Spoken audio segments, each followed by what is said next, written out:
This audiobook was created using text-to-speech software. While we aim for perfect pronunciation and clarity, you might notice occasional discrepancies with pacing and pronunciation. We are continually improving to provide the best listening experience. If you notice any major issues, please comment on the video or email me using the details provided in the description below. If you enjoyed this audiobook and want to support more projects like this, please consider becoming a Patreon member. Patrons receive special access to exclusive audiobooks, early access to new releases, and the ability to listen to the MP3 audiobook versions. You can find the link to our Patreon page in the description below. Thank you for choosing this audiobook. Enjoy the story. Chapter 1. Look at this place. Is it disorganized? Joe Hardy scowled as he pushed his way through the huge crowd. It's all the media people getting in one another's way, his older brother, Frank, replied. They circled around one camera crew, only to walk into another. But then, I suppose a national seminar on counterterrorism is big news. The two brothers had taken Friday off from school and were down in Washington, D.C., because their father was taking part in the seminar. A successful private detective, Finn Hardy, was giving a lecture on the latest in security methods. Frank and Joe had gone along to be his friendly audience, and to pick up some new techniques for their own use. Finn Hardy didn't always approve of their work as detectives, but he didn't forbid them from doing it, either. Joe ran a hand through his blonde hair, his face the picture of frustration. So far, it's just been a lot of hot air. I'll talk. What were you expecting? Frank almost laughed. A bunch of muscle men with Uzis and bazookas, demonstrating them in this crowded room? We could use a couple of demonstrations, Joe said. Better than listening to some guy talk about. He pulled out a program. International effects of jungle-based radical liberational movements. He stared in scorn. What does that mean? How can that help if some crazy throws a bomb? His voice trailed off, and his face went white. Frank stood silently, his dark eyes full of sympathy. He knew what was doing through Joe's mind. The same picture was going through his, their car blowing up from a terrorist bomb, and Joe's girlfriend, Iola Morton, disappearing in the ball of flame. Come on. Let's get out of here, Frank said, breaking the mood. I've had enough classes lately. This is supposed to be a break from school. They stepped out of the building. Joe took a deep breath of fresh air.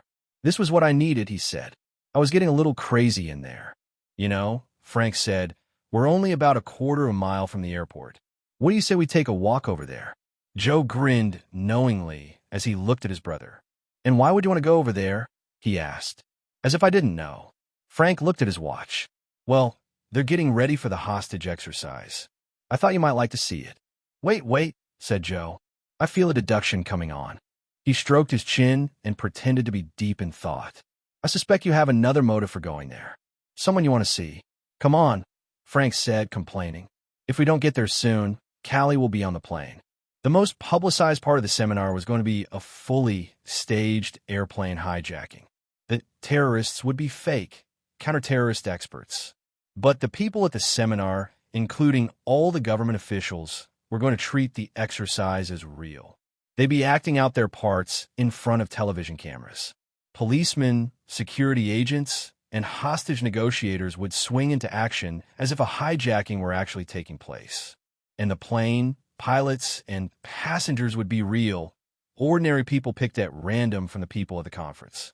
One of the passengers was Frank's girlfriend, Callie Shaw, whom Fenton Hardy had invited to join them. She was so excited to be chosen, Frank said as he and Joe walked to the airport. All I kept hearing about was what an adventure it would be, how lucky she was. Lucky? Joe laughed. I don't know about that. She's going to spend hours cooped up in that DC-9. She'll probably be bored to death if heat stroke doesn't get her first.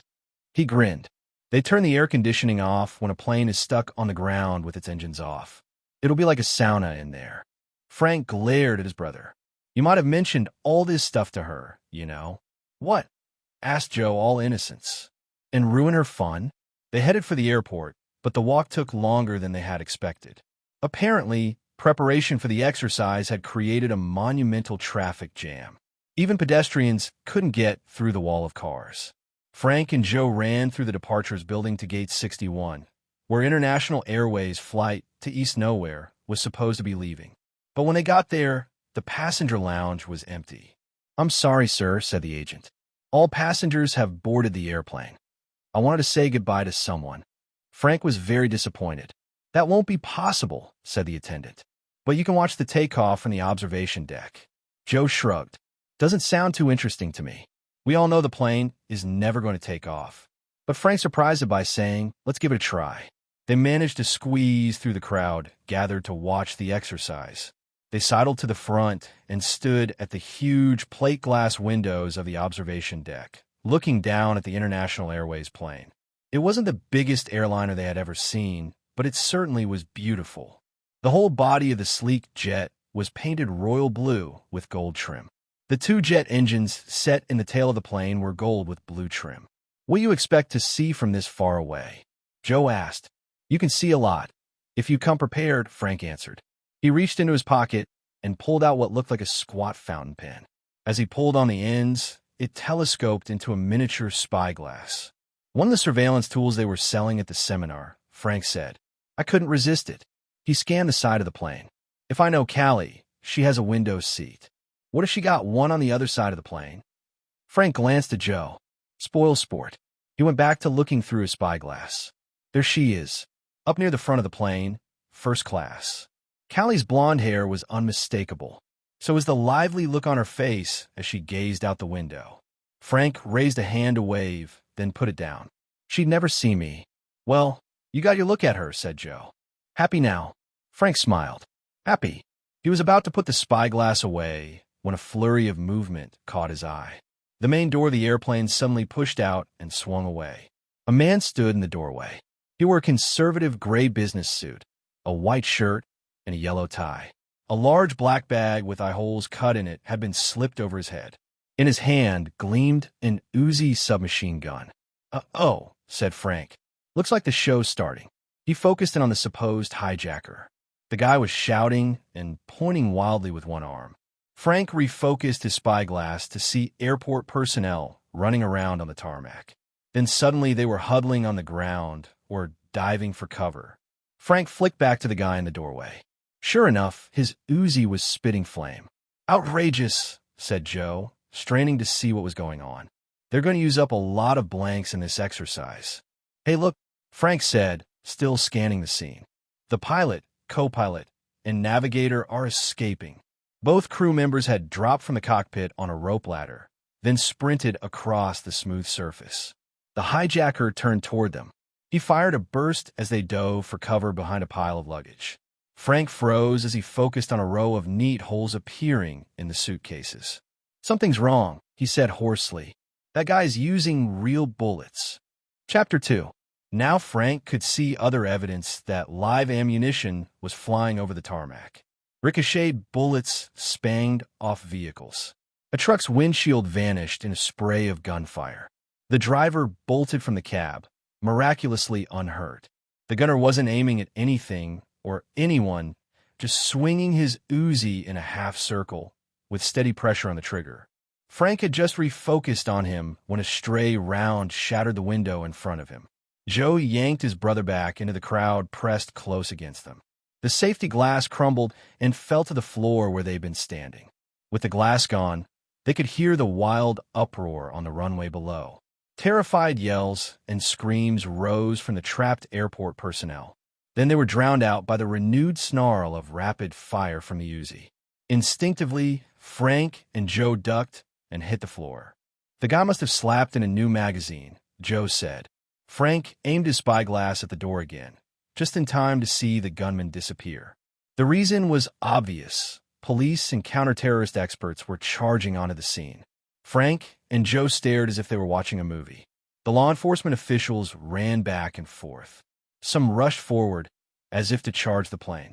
The Uzi snarled again, stitching a line of broken runway just in front of the police. They stumbled to a stop, falling over themselves to retreat in Keystone Cop style. A voice boomed from the airplane. "You will not come any closer," it announced in lightly accented English. "If anyone passes that line, passengers on this aircraft will die." Joe turned to his brother, but Frank had shoved his way through the crowd and was dashing from the observation deck. Down on the lower level of the terminal building, police and security people ran around, seemingly without reason. They had all been prepared for a test, but now the test had been turned into a life-and-death situation. Frank had no problem getting onto the runway himself, and it was no problem for Joe either, as he pursued his brother. When they headed for the airplane, however, a large policeman appeared in front of Frank, but he brushed right past him. That was the worst thing he could have done. The cop, figuring Frank was joining the terrorists aboard the plane, drew his pistol. Joe pushed himself to top speed. The policeman, hearing running footsteps behind him, hesitated for a split second and looked over his shoulder. Joe used that time to pass the cop and hit Frank in a flying tackle. Joe, holding Frank down, explained about Callie to the cop. Then he asked, "Where can we get the story on what's going on?" The policeman shrugged his burly shoulders. "I wish I knew," he said. Beyond them, workmen were bringing out sawhorses and boards. The cop glanced over. "Well, somebody's finally getting things organized. They're setting up a police line." Frank slowly rose to his feet, staring over the improvised barricade to the plain beyond. A crowd was gathering just behind the sawhorses. Not casual bystanders. The police were keeping them away. No, this crowd bristled with microphones and minicams. News people in search of a story. "We can't find out anything here," Joe said. "Come on, let's head back to the conference. With all the experts there, that's where the action will be." Frank nodded and started off, almost robot-like. Joe trailed behind. When they got back to the conference hall, it was like walking into a circus. There were even more camera crews than before, and standing in front of them were dozens of experts, all giving opinions on the daring hijack. Joe stared in dismay. This is even worse than the airport. Nothing's changed. It's just gotten louder. Frank pointed around the hall. Television sets now dotted the floor, adding to the noise. Everyone wants to see what the networks have to say about the hijacking. Joe turned to the nearest set. Washington correspondent Pauline Fox was talking from the barricade by the plane. She was every inch the skilled news professional. Her blonde hair was perfectly in place, and her voice had just the right note of concern. Rising behind her was the hijacked International Airways plane. To recap the story, she said, "A test went disastrously wrong today at National Airport." She stared into the camera. This airplane full of passengers was supposed to be hijacked today by government agents as an exercise for the national conference on. The picture suddenly went wild, jagged bars of color zigzagging across the screen. The uproar in the center grew. Every television in the huge room was acting the same way. Then they all cleared, and every set showed the same picture. In a dimly lit room, a man sat in an armchair. The semi-darkness made it impossible to see his face. "Good afternoon, delegates to the seminar on terrorism." His English was very precise, but a trace of harshness lingered on the consonants. "The time has come for me to introduce myself. Not personally, of course. Your many law enforcement agencies are already trying to identify me. I am the leader of the Army for the New World Order. We have taken control of the airplane that was to be used for your test." Chuckling dryly, the man went on. "I have commandeered all the televisions at your conference. This is so you will know for certain that it is my group in command of the hostages. We were the only ones ready with this particular pre-recorded message. I would not want any group of madmen calling the media and claiming responsibility for an act by and W.O. Some group of madmen," Joe muttered. "This guy doesn't sound like he's got all his screws bolted down too tight." But the terrorist leader's quiet, clipped voice went on. "It is most important that you understand with whom you are dealing. We are a serious group, and we expect that all of you will treat us seriously. Soon, a videotape of ANWO's demands will be made available to the media. These are unconditional demands, and we do not intend to negotiate." A chill crept over Frank Hardy's body as he heard the calm voice speaking reasonably about madness and bloody murder. "I most earnestly hope that I can depend on your cooperation." The leader hesitated for a moment. "Otherwise," he finally said, "I assure you, all of the people on that aircraft will die." Interference blurred the screens again. Then Pauline Fox reappeared. "That guy is mocking us, right to our faces," a man burst out. Joe could read his name tag. "R. O'Neill, National Advisory Committee on Terrorism." Pauline Fox wasn't standing in front of the hijacked plane anymore. She was walking toward it, and the camera was following her. "I've been invited aboard the airplane to meet a spokesperson." Joe caught the words over the uproar. Professor T.J. Hayden of Hadley University looked disgusted. "Great. They're arranging media opportunities now. We should be blacking out this whole thing." O'Neill said explosively. "And show the world how afraid we are?" asked Hayden. He shrugged. "And if we tried, what do you think the terrorists' first demand would be?" With the hostages' necks on the line. Pauline Fox was actually aboard the plane now, in the first-class cabin. It was empty, except for the armed, masked terrorist in the suit and 3 passengers. One was a gray-haired, elderly man. The second was a woman with carefully arranged orange hair, and the third was a blonde young woman. Frank and Joe both gasped. "Callie." The camera focused on the elderly man as the terrorist stood behind him. "Professor Beam is a noted authority on international affairs," came the terrorist's slightly accented voice. "You will tell them about conditions on this aircraft." No one was hurt as they took over, the professor said shakily. "I don't know about outside." His voice was cut off abruptly as the terrorist laid a hand on his shoulder. "Look at that," O'Neill said. "They're probably talking from a prepared script, and that guy doesn't want the professor moving away from it." "Professor Beam is," Pauline Fox's voice called out. You will ask no questions," the terrorist's voice said. "Otherwise, you will leave." He moved behind the orange-haired woman. "Mrs. Margaret Thayer, wife of Senator Thayer. They've got guns and lots of ammunition." The woman's voice was shrill. "And they've got a bomb in a briefcase. They say it's enough to blow up the plane and kill everyone on it." Tears began to run down her face, streaking her carefully applied makeup. "I don't want to die. You got to listen to these people." The camera zoomed in on the weeping woman. Then the terrorist moved on to Callie, Miss Shaw, a student, and the youngest person on the aircraft. Callie's voice was low and tight as she began. "We've been treated." The terrorist's hand landed on her shoulder. Louder. She appeared to be blinking away tears as she started again. "We've been treated very well. No one has been mistreated. Our captors." O'Neill stood in front of the set. "I can't stand to listen to any more of this." But Frank pushed him aside. "Quiet." He was staring fixedly at the screen, his lips moving. "What's the big idea, kid?" The government expert leaned over Frank, who pushed him aside without turning from the TV. "Callie and I have a system for sending messages to each other across the classroom and school. We blink our eyelids." "Blink," Joe repeated. "What kind of messages?" Frank's ears turned red, but he didn't look at his brother. "Not as important as this one." He read from the screen. "Frank. Only 2 on plane." He paused for a second. "Help," Callie's voice went on, parroting how well the terrorists were treating them. "Just 2 guys holding all those people," Joe said. Callie's eyes blinked again. "Bomb real," Frank read. His hands clenched into fists. As her speech finished, the camera pulled back from Callie. "I have something to add," the terrorist said, still standing behind her. The camera switched to the masked face. With the black bag over his head, he looked almost laughable, except for the cold stare coming from behind the eye holes. "We have one further message for the government of the United States," he said. "We are fighting a war and are willing to die for our cause. We will also execute all enemies, man, woman, or child."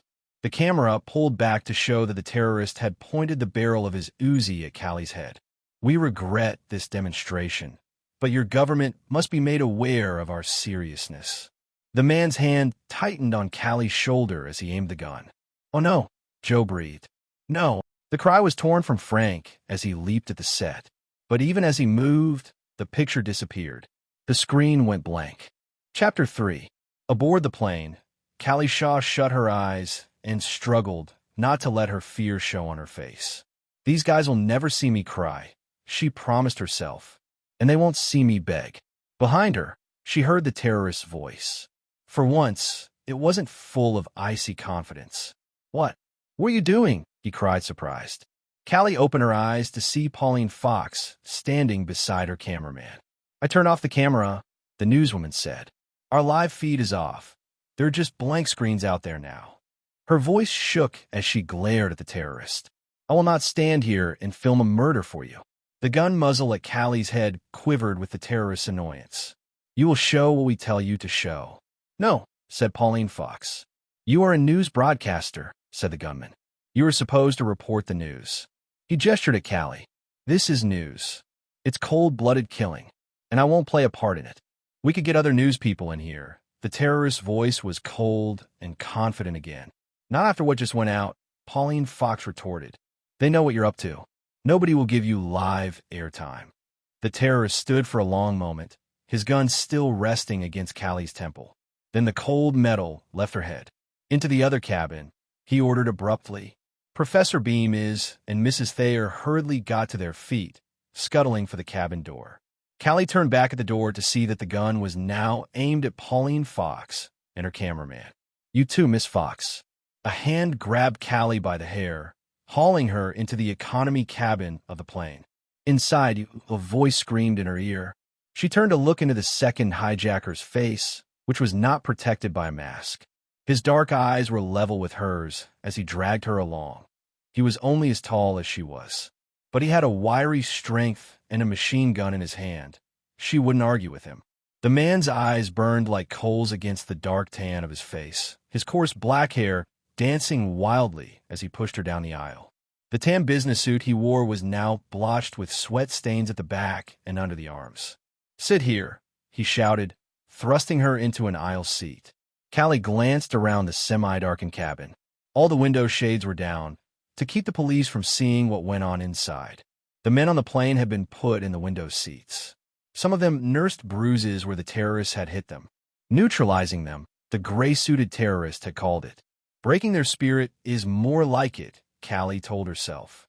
Showing them that two guys with guns can beat up a plane full of unarmed men.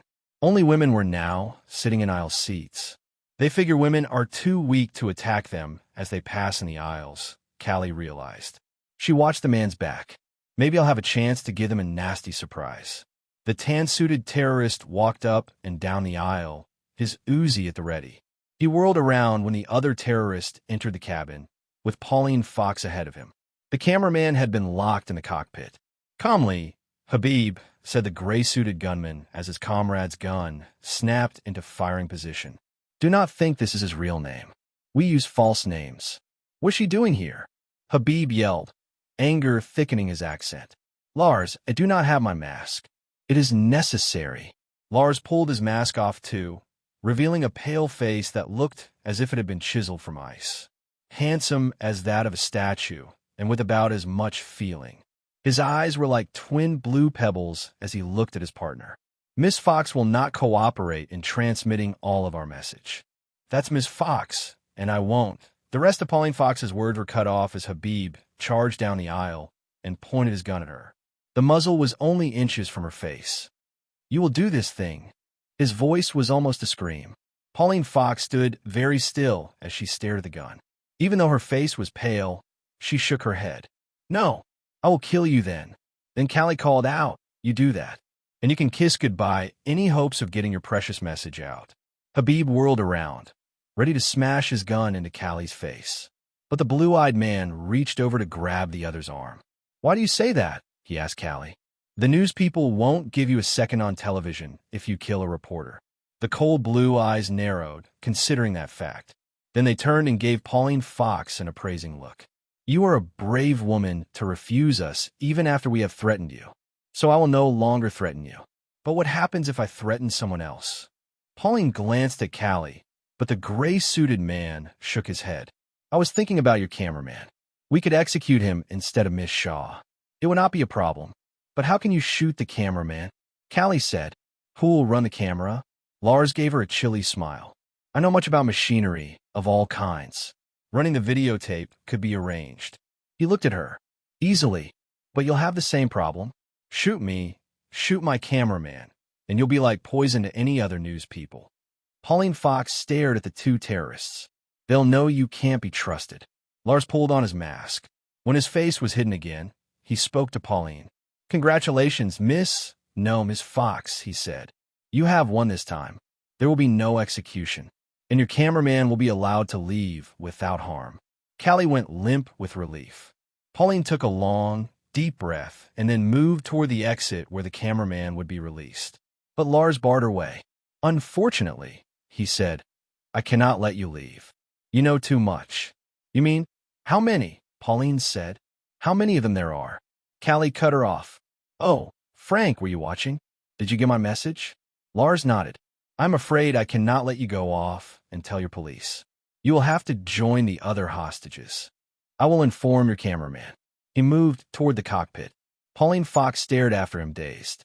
In 2 seconds, she had gone from neutral observer to helpless pawn. "Down! Sit!"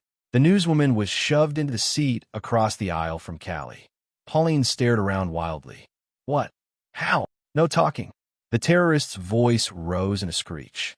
Pauline Fox took in the gun clutched in his hand, the venomous look in his eyes, and stayed silent. The man smiled in triumph and started patrolling the aisle again. Pauline Fox slumped limply in her chair, arms wrapped around herself as if she were warding off a chill. Her usually perfect hair was askew, and her skin was gray. Glancing around to make sure the gunman wouldn't see or hear her, Callie whispered, "Thanks. You saved my life. That was pretty brave." "Brave? So were you." Pauline turned hopeless eyes toward Callie. "But I think I just traded my life for yours." Chapter 4. Frank Hardy slammed his hand down on top of the television set. "They can't stop it there." "What happened to Callie?" O'Neill, the government counterterrorist expert, and Professor Hayden glanced at each other. Then O'Neill asked, "You know the girl, huh?" He tried to soften his voice. "Well, we'll know soon enough. She slipped a message across." Frank told him, "There are just 2 guys aboard the plane. Only 2. The cops outnumber them 100 to 1. They should be able to sneak up on them." He stopped as he saw the disbelieving look on the government man's face. "A message, yeah, kid." O'Neill patted Frank on the shoulder. "Good work. You can see it." Frank went on desperately. "Get a videotape of that interview on the plane. The close-up of Callie. I'll show you the code we used." "Sure, kid." O'Neill patted Frank's shoulder again, then started to walk away. Frank grabbed his arm. "You got to listen to me." The government man shook himself loose. But in a smooth move, Frank grabbed the guy's arm once again and sent him tumbling to the floor. Joe jumped and put a restraining arm out to keep Frank from doing anything else. "I don't think you convinced him," Joe whispered in his brother's ear. "I'm sorry. I don't know what came over me," Frank said to the man. "You little twerp," O'Neill growled, getting back to his feet. He looked ready to deck Frank until a hand landed on his elbow. O'Neill's glare of annoyance turned to a look of shock. "You." The man restraining O'Neill looked perfectly ordinary. In fact, he looked almost too ordinary, from his rumpled suit to his slightly scuffed shoes. But looks could be deceiving, and it was obvious that O'Neill recognized him. The Hardys knew him only by his code name, Gray Man. He was an agent of the ultra-secret government organization called the Network, and he sometimes acted as their contact man. "You're sure you want to draw all this attention to yourself?" the Gray Man asked. O'Neill looked around at the gathering crowd and blanched. He quickly took off. Thanks," said Frank. The Gray Man slowly shook his head. "Who else but you would be throwing punches in the middle of a crisis, especially at a U.S. Espionage Resources agent?" "Espionage Resources?" Joe glanced after the government man, who had now disappeared. But his name tag said he was with the National Advisory Committee on Terrorism. The Gray Man rolled his eyes. "A front organization," he said. "You don't think he's going to advertise, do you?" He tapped his own name tag. Joe read, H.P. Gray, Council on International Law. A dignified-looking elderly lady appeared beside him. She wore a name tag for the same organization. But the Hardys knew her real job. She was the head of a network, running it from a mansion in Virginia. They had saved her from an assassination attempt in an adventure they called the Lazarus Plot. "We're surprised to see you here, ma'am," Joe said. "But why?" the woman asked with a dazzling smile. "I'm the honorary chairman of the Council on International Law. I have to put in an appearance, even though I detest the idea of a meeting about something as violent as terrorism." The Hardy saw the ironic glint in her eye. "Well, I'm glad to see you. We got something for the network," Frank whispered.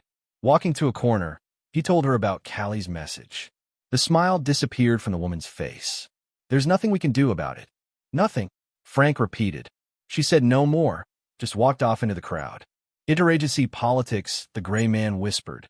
Our people are not supposed to get involved. But what about the message? Frank asked. Can we talk to whoever is running the case? Now was the gray man's turn to give them an ironic smile. Would you believe U.S. espionage resources? He asked. You blew your chances with Roger O'Neill. He'll never listen to you now. And even if he believed you, there's nothing to be done. The sour look on the government man's face intensified. It doesn't matter if there are 2 men or 200 aboard that plane. They've got guns, and innocent passengers will get killed if we try anything. Not to mention that bomb. The gray man took a deep breath. We don't even know that there are just 2 terrorists. He raised a hand as Frank started to protest. I'm sure your girlfriend saw 2 terrorists, but they may have additional people planted among the passengers, ready to leap into action if needed. He let that sink in for a moment, looking at their mutinous faces. So do me a favor. Leave this one to the professionals. Then a glint came into his eyes. But if I know you too, you won't but out. So I'll do what I can to help, which won't be much. He shrugged. The network can't be officially involved. Still, if we get a chance to show espionage resources up. He grinned. Interagency politics works both ways. He nodded a goodbye and disappeared into the crowd. Frank smiled bitterly at his brother. Just great. Callie risks her life to get a message out from that plane, and nobody wants to hear it officially. Maybe you just didn't tell it to the right person, Joe suggested. Frank turned to him. You mean Dad? Joe nodded. Seems worth trying. Finn and Hardy was amused to hear about the code. In all these years, I thought you were just getting an education, he said. But he was deadly serious when he heard about Callie's message. Only 2, he said, eyes thoughtful. That's a help. Let's see if we can get hold of one of the house phones. There are a lot of people I'll want to call. Before they could set off, however, a TV crew surrounded Finnan and the boys. Mr. Hardy, said the correspondent. I'm Gilda Campo, Euronews Syndicate. Could we take a few minutes of your time? We'd like your comments on the hostage situation. Fintan Hardy stared at him. There's nothing to discuss. As far as I'm aware, the situation hasn't changed. Then he realized that the camera was already running. What is this? I understand that one of the hostages, the Miss Shaw, is a close friend of your son. Gilda Campo extended his microphone to Frank. How does it feel to have a loved one trapped aboard the plane? What? Frank stepped back, as if the mic thrust in his face were a live snake. A cameraman with bright red hair stepped forward, focusing in. Gustav, DeCampo shouted. Tight close up. The minicam operator darted around Finn and Hardy, pursuing Frank. But the Hardys were able to escape into the crowd. The Euronews crew fell behind them. Thank you for your comments, DeCampo called. Finn and Hardy shook his head as he rejoined his sons. Let's get to that phone, he said. While their father made his calls, Frank paced back and forth, trying to work off his anger. You got to hand it to these ANWO guys, Joe said. They've got guts. How do you think they managed to gimmick all the TV sets in here? A VCR broadcaster, like the gadget that lets us see rented films on all the sets in the house, Frank responded absently. Then he stopped in his tracks. That's the question I should have asked, he said. I'm really losing it. Well, you answered it now, Joe said. Maybe we could track it down. With all the TV people around here. Frank shook his head. Network, local news, foreign syndicates like the one that nailed us on the floor out there. He paused. What was it that terrorists said on the tape? That the demands would be passed on to the media. The Hardys looked around the conference center, which was still crawling with TV crews. What better place to give a tape to a newsman? Joe asked. Finn and Hardy returned. My friends in high places thank me for the information, but don't know what to do with it. Officially, the government is still formulating policy, which translates to stalling for time, Frank said. But they do have a new line on this army for the New World Order, Finn Hardy said. It's a real lovely group. They recruit anybody from either end of the political spectrum. The only unifying force is that they want to destroy the world as it is now. When that's done, they'll fight among themselves to decide what the New World Order will be. Sounds great, said Joe. Problem is, their ideas may be nutty, but their leader is brilliant. Finn and Hardy's face was grim. He's only known as the Dutchman. CIA reports have him coming from Germany. The FBI's files say he's from Holland, and Espionage Resources believes he's a South African. He worked for a lot of wild causes, then went freelance, planning raids and bombings for other terrorist groups. Looks like he was raising money for his own bunch the whole time. So now we have NWO.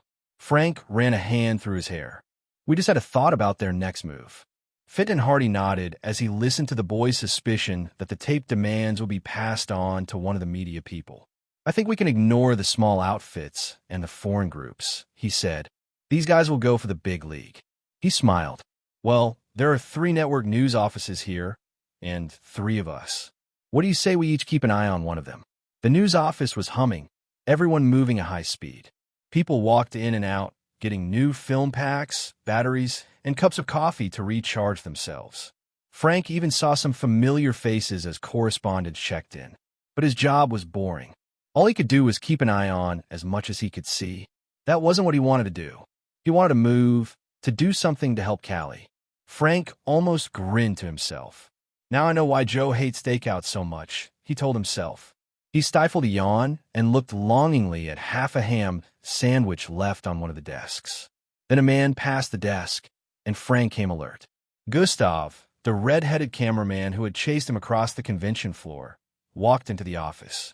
He stopped by a rack of videotapes and slipped a cassette box out of his pocket. The boxes in the rack were all black. The box in Gustav's hand was red. He slipped it into the rack, turned around, and walked out. Frank stepped back, not wanting to be recognized. But he did notice one thing, the badge on Gustav's chest. It was a network badge, not the Euronews tag he had worn before. Letting Gustav get a small lead on him, Frank swung onto the cameraman's trail. He's up to something, Frank told himself. But will he be our first link to ANWO? All of Frank's attention was on Gustav. So when he felt a hand on his shoulder, he jumped. Cool off, a voice whispered in his ear. He turned to see Joe's grinning face. Saw you walking off, and you didn't look like you were heading for the John. Frank quickly explained the situation with Gustav. I think he's connected with ANWO. The only problem is how do we prove it? Joe's grin got wider. I've got a way. Frank's eyes continued to follow Gustav as his brother whispered in his ear.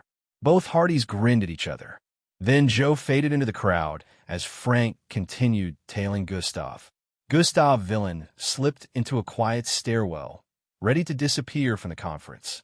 He was completely unprepared when the door banged open again, hitting him in the back. He staggered forward, nearly tumbling down the stairs. Gustav whirled around to confront the cold, furious face of the guy his crew had filmed.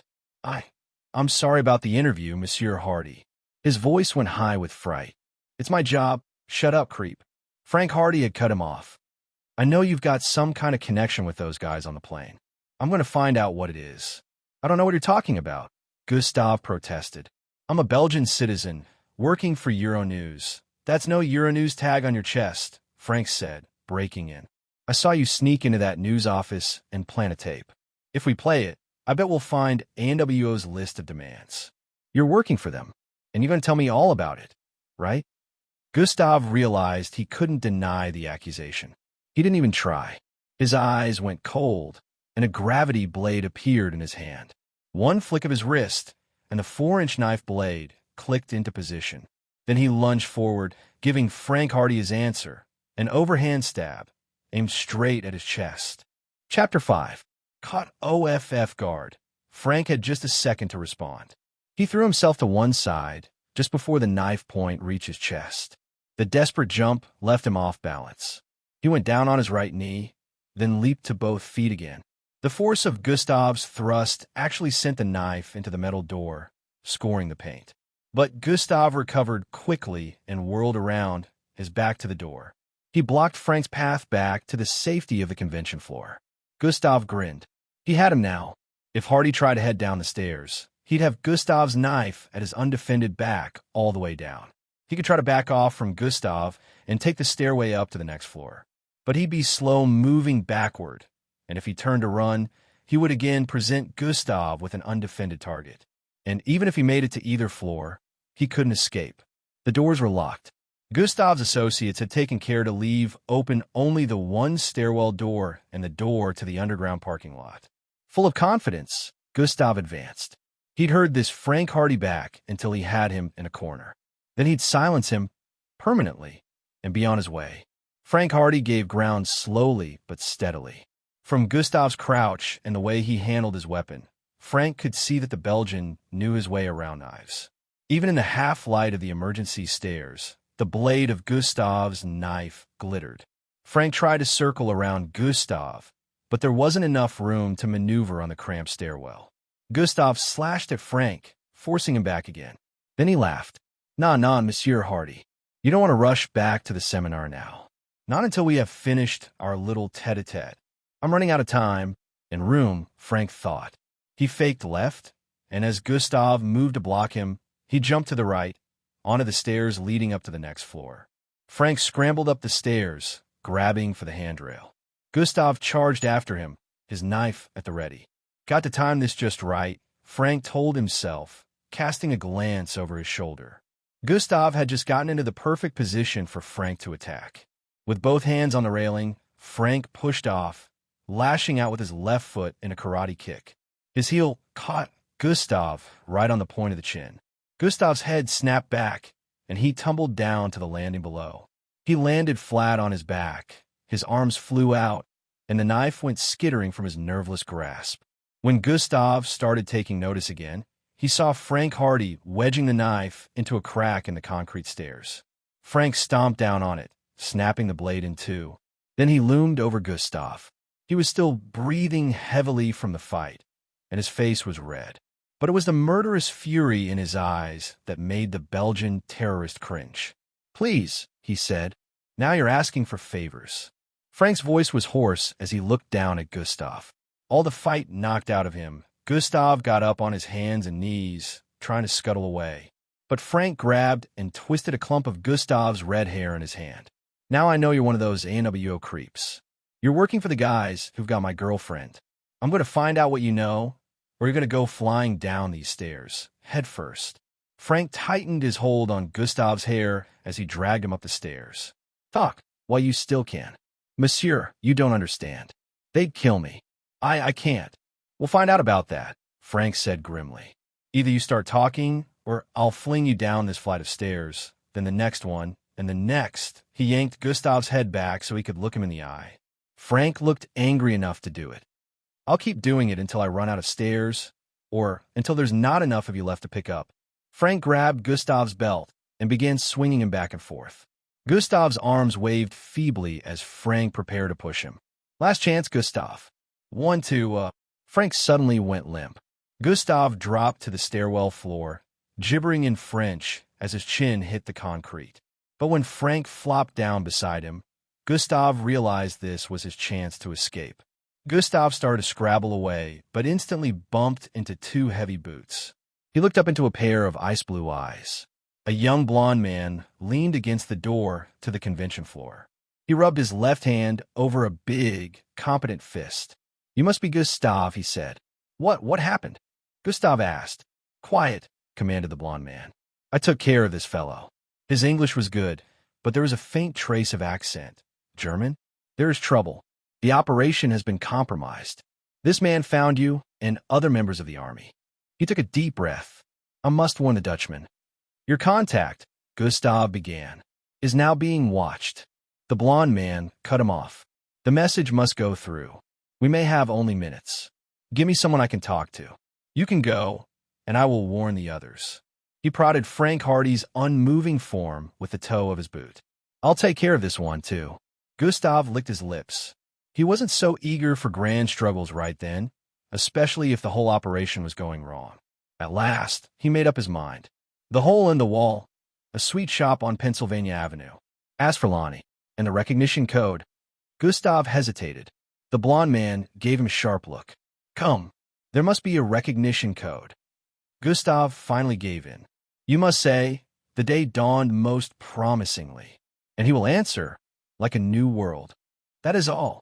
Gustav nodded. That is all.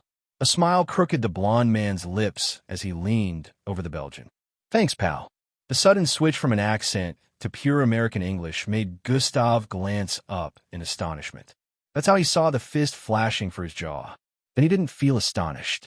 He was out cold, slumped on the floor. Frank Hardy groaned as he sat up. "What do you have in those boots, Joe Ledwaits?" He rubbed his ribs. "And did you have to be so realistic?" he asked his brother. "Steel toes," Joe answered with a grin. "I had to convince that guy, didn't I?" Joe nudged the unconscious Gustav with his foot. "What do we do about this guy?" Frank pulled off the Belgian's belt and pulled his arms together. "Tie him up, call Dad, and be out of here by the time he comes to collect Gustav." His face was hard as he looked at his brother. "We've got a date at the Hole in the Wall, with Lonnie and maybe the Dutchman." Editor's note: in case this audiobook has been posted somewhere else, please visit AJ Aaron's Audiobook YouTube channel for more audiobooks and content. Chapter 6.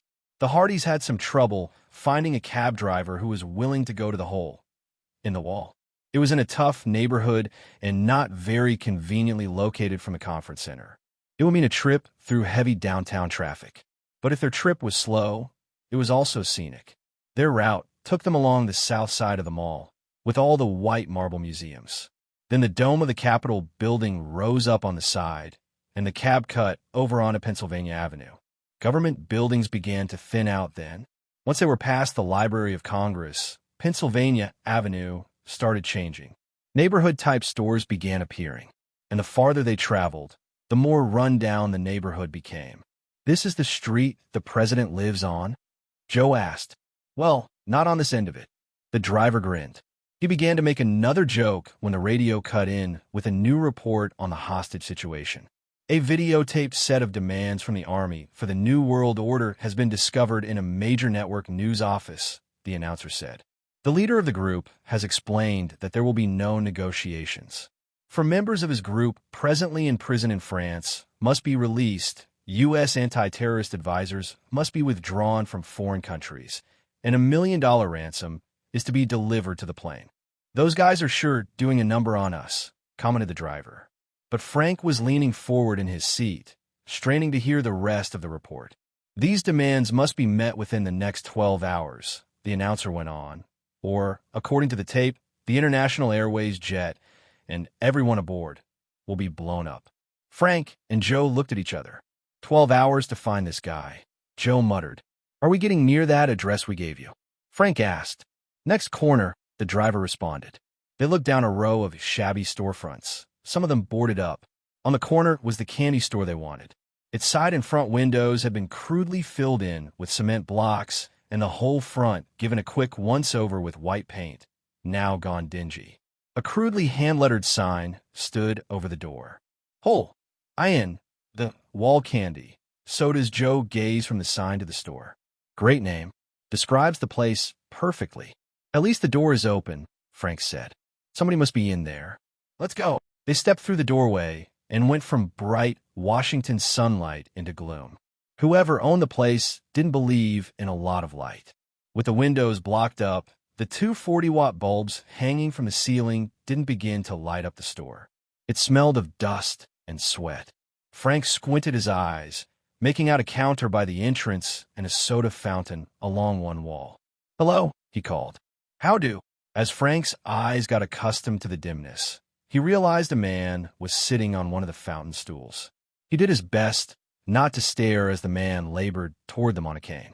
The man topped Frank's 6'1" height and was incredibly heavy.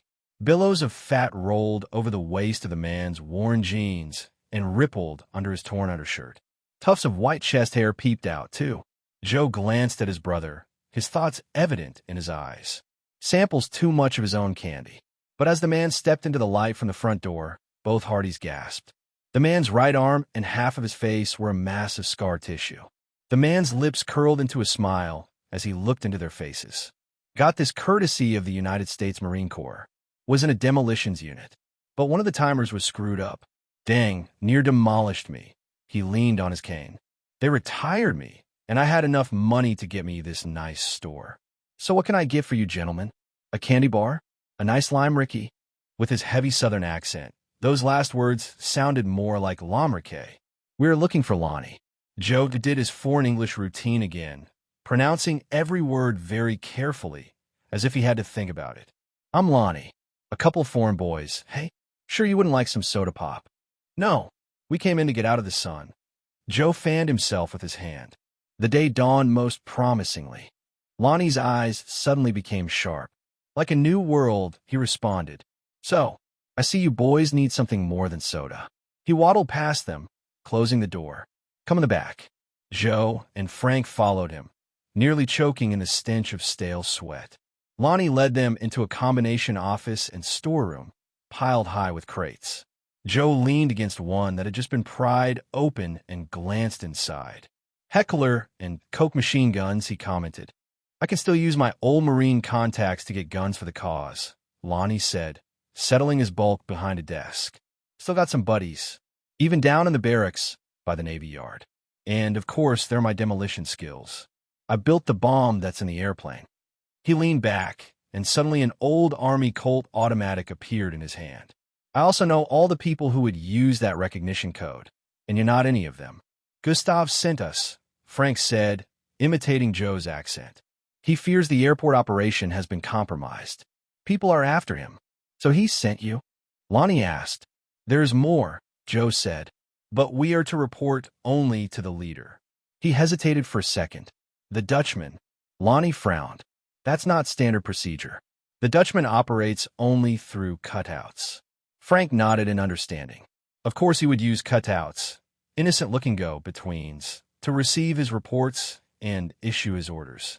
It made sense that ANWO's leader wouldn't run the risk of being traced through direct contact with his agents. Why don't you pass the report on to me? Lonnie said.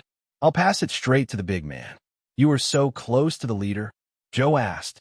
Don't let this dump fool you, Sonny. Although he still held the pistol on them, Frank noticed that Lonnie's grip had relaxed a bit. I got this door because it's a perfect contact spot. There's even a disco around the corner where lots of foreign students hang out. He grinned. Seems real natural that some of them might stop off for a soda, or such. A good cover, Frank said. But this report cannot go in the usual way. Frank had to choose his words carefully. This guy was obviously one of the higher-ups in ANWO. The report is for the leader's ears alone. The leak comes from too high a level. Lonnie's frown got worse, but he put down his gun. It's Beauvoir, isn't it? He wants us to fail, even get captured, so he can take over. He shook his head. I warned against letting him into this. He looked at the Hardys. Am I right? I cannot say. Joe responded in just the right voice to confirm Lonnie's suspicions. In a group as crazy as this, there have to be lots of factions, he thought. Let him blame whoever he likes. Lonnie leaned back in his chair. I'm right, aren't I? Can't put much over on me. I've been on the drill here more years than you've been around. He leaned farther back, looking reminiscent.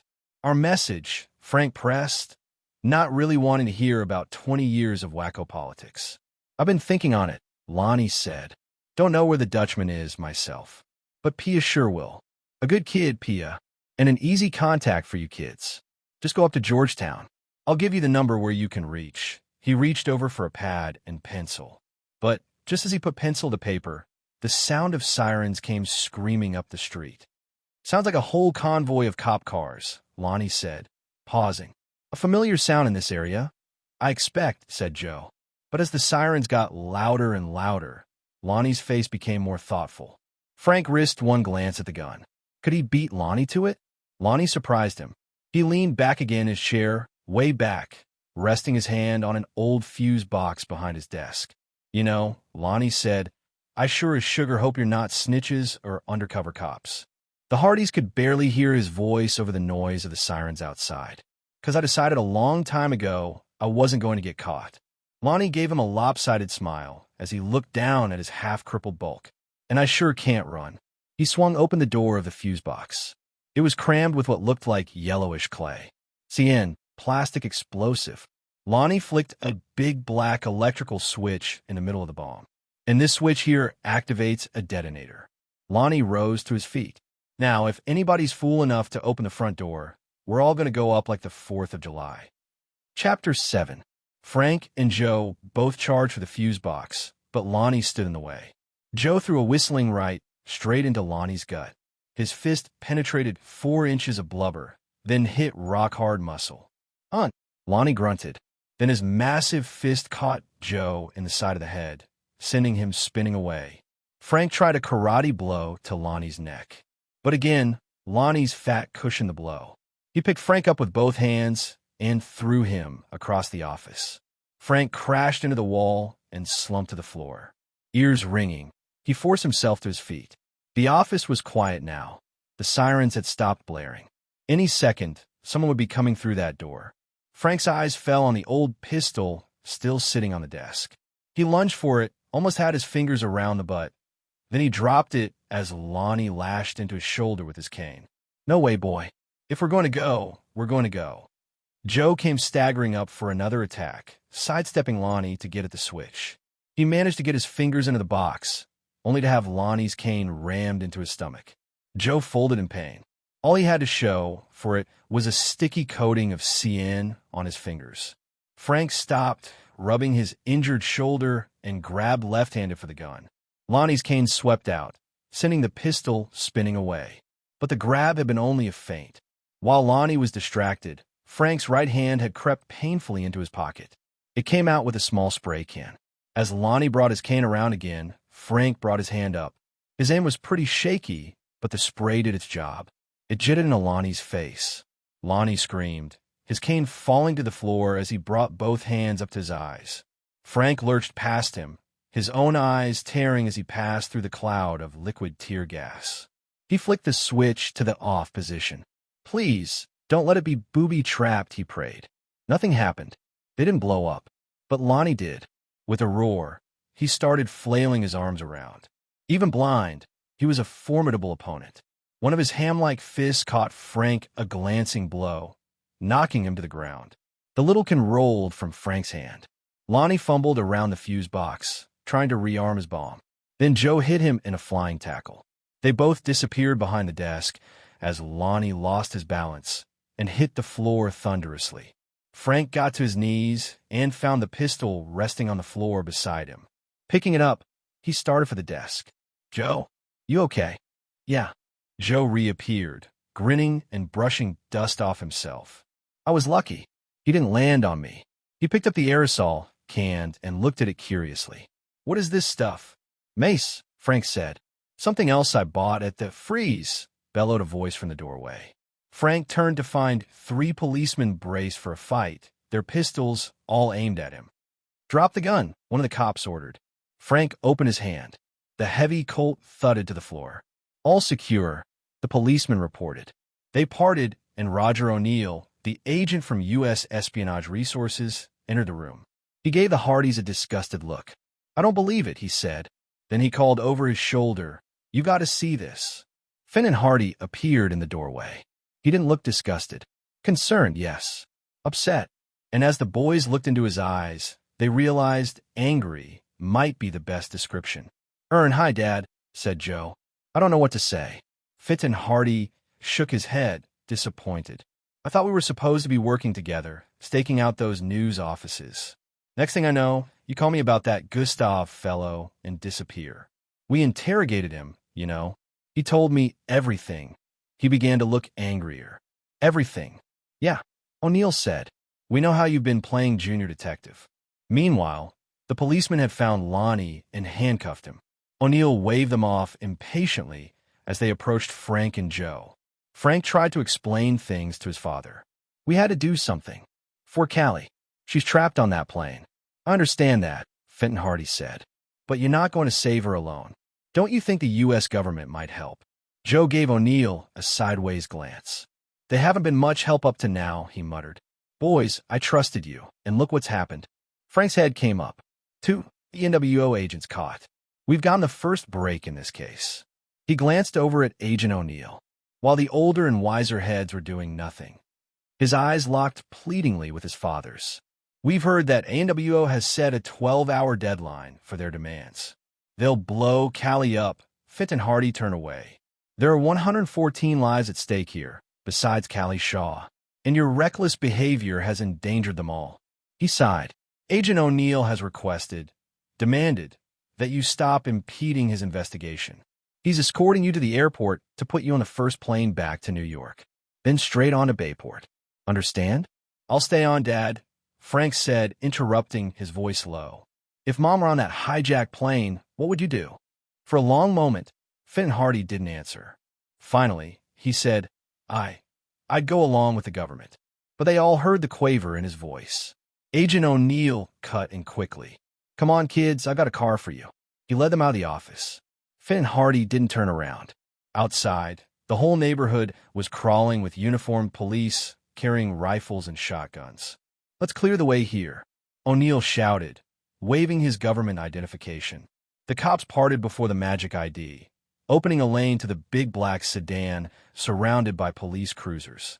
Two men in dark suits and sunglasses got out of the car. They popped to attention when they saw their superior. We're taking these kids to the airport, O'Neill told his associates. Peterson, you're responsible for getting them on a plane to New York. In fact, you'll fly with them to make sure they get there. He gave the Hardys a nasty smile. That way, we won't have any more surprises out of you. Peterson opened the rear door, and O'Neill waved the Hardys in. Frank slid across the seat and touched the handle on the far door, with a vague idea of opening it and making a getaway. O'Neill seemed to read his mind. Go on, try it. There seemed to be no lock button, but when Frank pulled on the handle, it didn't give. This is a company car, O'Neill explained. If you want the back doors to open, the driver has to press a button up front. He nodded to the driver. Try it now. The door opened, but Peterson stood ready to block any escape. Now, stop thinking up silly stunts like that, and let's get going. Joe got into the car, then O'Neill joined the two brothers in back. Peterson sat with the driver in the front. O'Neill's ID was as effective at clearing away cop cars as it had been at clearing away cops. Frank and Joe sat in silence as the car retraced the route they had taken to reach the hole in the wall. O'Neill had Peterson busy on the mobile telephone, checking out flights to New York. We're in luck, he reported. There's one with seats available, and we should be there 15 minutes before departure. He gave the Hardys another sour smile. I'll be glad to have you two out of my hair, even if it means a delay in interrogating that guy we caught in the candy store. Frank looked at the government man, then stared out the window. Obviously, O'Neill was never going to forgive Frank for throwing him in the middle of the convention floor. Of course, he may have told you kids something. O'Neill made the comment very offhandedly, studying his fingernails. So O'Neill drew out the word. If you have anything to tell me, it had better be now. He looked at Frank. Frank glanced at Joe. You mean like secrets and stuff? Joe said. He managed to make himself sound like a little kid. A flash of irritation appeared in O'Neill's eyes, but he managed to keep his temper. Yeah, something like that. Gosh, no, Frank chirped in. He was a seasoned terrorist. He'd never give secrets away to a couple of kids. O'Neill had it. Okay, you too, he snarled. I see you'll smart-mouth me right to the end. But if I find out you impeded a federal investigation, me? Joe said, the voice of injured innocence. Us, said Frank, his eyes wide. O'Neill bit back the retort he was about to make. He crossed his arms and settled back in his seat. It was at that moment that a taxi rammed into the back of their car. O'Neill lurched forward, just managing to get his hands up to brace himself against the front seat. He reached into his pocket for his ID card. He rammed into the wrong car this time. O'Neill pulled on the door handle. Of course, it didn't open. Hey, Peterson, open this up. I'm going to talk to this guy. Peterson obediently leaned over and hit a button on the console. Frank and Joe glanced at each other. As O'Neill opened his door, Frank operated the handle on his side. He waited till O'Neill was nose to nose with the cabbie, then pushed against the door. It swung open, and they dashed out into the street. Chapter 8.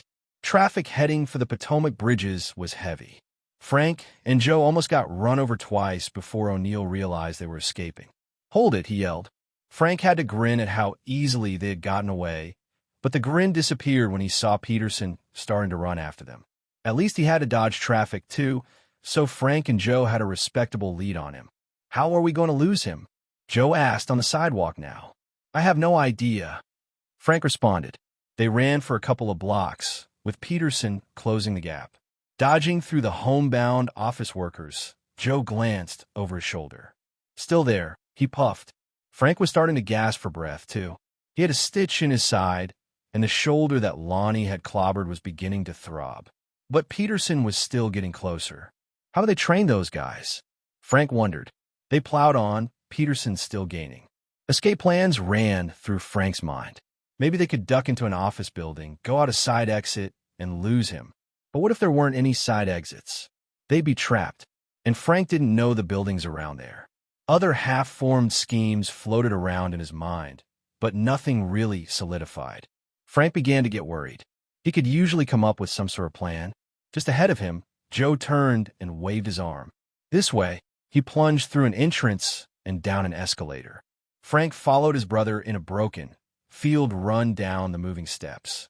Then he knew where they were heading, into a station for the Metro Washington subway system. Frank brightened. Grabbing a train would be the perfect way to lose Peterson. Of course, they'd have to buck the ticket lines. Unless, Frank shrugged, they were already on the run from the government. What difference would it make if they beat the fares? He followed Joe straight to the turnstiles. But Joe didn't take a running jump. Instead, he dug out his wallet and produced a small card. When Frank saw the computerized plastic strip on the side, he recognized it as a Metro fare card. Where had Joe gotten it? Now wasn't the time to ask. Joe slipped the card into a sensing device, and the turnstile barrier swung open. Then he flung the card back. Frank snatched the card in midair, then inserted it. As he ran through the turnstile, he could see Peterson charging up. The government agent was groping in his jacket. Frank went pale. He couldn't be thinking of shooting. Not in this crowded space. But no one was that crazy. Peterson whipped out his own fare card. Frank didn't watch him, though. His attention was on the blinking lights on one of the platforms. That meant an incoming train. Behind him, he heard a wild yell. Frank turned to see Peterson tumbling to the ground. He had tripped over a commuter's feet. Frank didn't get a good look at the commuter. He was wearing a gray suit. Could it be? No, the gray man couldn't have tailed them. Frank joined Joe in the crush on another escalator, heading for the train that was pulling in. They rushed for the doors, managed to squeeze in. The doors hissed closed, just as Peterson reached them. He was still pounding on the doors as the train pulled out. Joe grinned at Frank. Lucky I had that old ticket, huh? Where did you get it? Frank wanted to know. A souvenir, I guess you could call it. Last time I was down here, I used one of those automated machines to get a fare card. You know, you slip a bill and push buttons to show how much money goes on the card, and get change. Joe shrugged. I put a 5 in the machine, but it wouldn't give me any change. So I wound up with $5 on my card. I didn't use it up, so I held on to it. No machine gets away with cheating me. Frank smiled. So, when you saw the Metro entrance, you knew we could get on. Yeah, said Joe. The problem is, where do we get off? 3 stops, Frank said, squinting at the system map. Then we changed trains. To throw Peterson off our trail. Frank nodded. And to head for our next contact. Joe looked puzzled and opened his mouth to speak. Then he looked at all the ears around them and shut his mouth. A short time later, the Hardys rode an escalator up to the surface again. DuPont Circle, Frank said. This is about as close as the Metro comes to where we're going. Which brings up a question. Where are we going? Joe asked. He followed Frank around a huge traffic circle, then down a block of turn-of-the-century houses. Pretty nice, he said, looking around. But we've gone 2 blocks, and you haven't answered my question yet. He sighed. We managed to get away, but we've got no weapons, unless you count the plastic explosive I wiped off onto my handkerchief. They even took away the can of mace. We're going up against a bunch of terrorists with machine guns. To top everything off, we're going blind. We didn't have time to get anything out of Lonnie. We don't know who to see or where to find this Dutchman. If we get the Dutchman, we'll have a hostage ANWO can't ignore, Frank answered. And Lonnie did tell us about his contact. He grinned. First of all, Lonnie gave us a name, Pia, a girl's name. Joe stared. Remember? Frank said. Lonnie said he couldn't help us. We had to see Pia, and we'd have to go to Georgetown. He was just about to give us her number when he heard the sirens. So, we've got a name and a neighborhood, but a pretty big neighborhood. What do you plan on doing? Walking the streets and calling her name. Frank smiled. I'm hoping to cut it down a little bit, he said. There were 2 other things Lonnie said. First, he called Pia a good kid, so I guess she'd be young. Okay, what was the other thing? Lonnie said it would be an easy contact for us. You kids. Those were his exact words. So, said Joe. So, where in Georgetown would you find a lot of kids? Asked Frank. He grinned at Joe's growing understanding. Right, the university. Joe shook his head. So we got to check out a whole school. Frank clapped Joe on the back. And if there's a man who can find one girl in 1,000, it's Joe Hardy, he said. They stopped off at a used bookstore to buy props so they'd look like students, then walked the rest of the way to the university. Nobody bothered them as they found their way to the cafeteria. A few minutes later, Joe was chatting with a cute blonde. "Hey, Maddie, I can't believe how lucky I was to meet you," he said. "Think you can help me set up my friend here?" He gestured toward Frank, who sat at the far side of their table, looking off into the crowd. "I don't know," Maddie said. "He looks cute enough. He's into causes. Any girls around here like that?" Maddie shrugged. "I don't know. That's not really my crowd. He's heard about a girl he really wants to meet. Her name is Pia." "Oh, her." Maddie's nose wrinkled. "Crazy Pia." She looked at Frank again. "Funny. He doesn't look weird." "Weird?" Joe looked puzzled. "Well, why would he be interested in somebody like Pia? I mean, she's really crazy. Always talking like the end of the world is coming. She's the queen of weird. Do you know where he could find her? He really wants to meet her." Maddie turned to give Frank a long, disbelieving stare, while Frank concentrated hard on looking as weird as possible. Finally, Maddie shrugged. "I never see her in classes. Nobody ever does. But I suppose she's in the student union. She's usually there, painting signs for weird causes." Joe stood up. "Maybe I'll take my friend to go meet her." Maddie shrugged again. "Go ahead, but no way am I going to double with her." She grinned and nodded at Frank. "With him, maybe, but not with her." Frank pretended not to hear, but the color rose in his face. Callie was in horrible danger, and this girl was trying to flirt with him. He turned to Maddie and gave her his goofiest smile. "Did I just hear you say you'd like to go out with me? They're having a march to ban chrome on cars. It'll help us save precious natural resources. Maybe you'd like, I don't think I could make it," Maddie said quickly. "But this girl I know, Pia, would probably love to go. I just told your friend here where you could find her." "Great," said Frank. "If you change your mind, I don't think so," Maddie said. To Joe, she whispered, "You aren't like that, are you?" "Oh, no," Joe whispered back. "I like chrome on cars. See you later." He waved goodbye to Maddie. All the way out of the cafeteria, he had to fight a wild urge to break into laughter. "Chrome on cars," he muttered as they walked to the student union. "You smooth-talking devil, you." The student union was a big underground complex with lots of places for a sign painter to hang out. Joe and Frank spent a lot of time looking, but got nowhere. While they talked to one kid who was tuning his guitar, a campus security guard walked by. The Hardys tensed for a second, but the guard walked right past them. "I'm looking for Olympia Morrison," the guard said in a loud voice. "Anybody know where she is?" "Pia." One girl pushed back her hair and pointed. "She's over in the corner, painting." Joe and Frank both followed her arm. There in the corner, a girl dressed all in black sat with some pieces of poster board, painting what looked like slogans. She stopped as she became aware of people looking at her. Then she saw the guard. In one fluid movement, she was up and running. "Hey, wait," called the guard. He took a couple of steps forward, but Pia only ran faster. "Hey, what's going on?" The kids in the room were all looking around now. The guard just shrugged. "I don't know." He tapped a note in his hand. "The dean just told me to deliver this to her." But Frank and Joe hardly paid any attention. They were pushing their way through the crowd, already in hot pursuit. Chapter 9. Tracking P.I. Morrison wasn't easy. For one thing, she had a lead on the Hardys as she left the student union and darted across the campus. For another, it was Friday evening, and the streets of Georgetown were beginning to fill. Where did all these people come from? Joe muttered as more and more people clogged the streets. In seconds, he passed some students, 2 guys in suits with briefcases, a family of tourists, and 8 suburban teenagers obviously looking for action. One of the teenagers jostled Joe back, shouting, "Hey, watch where you're going." He hooked Joe's arm, swinging him around.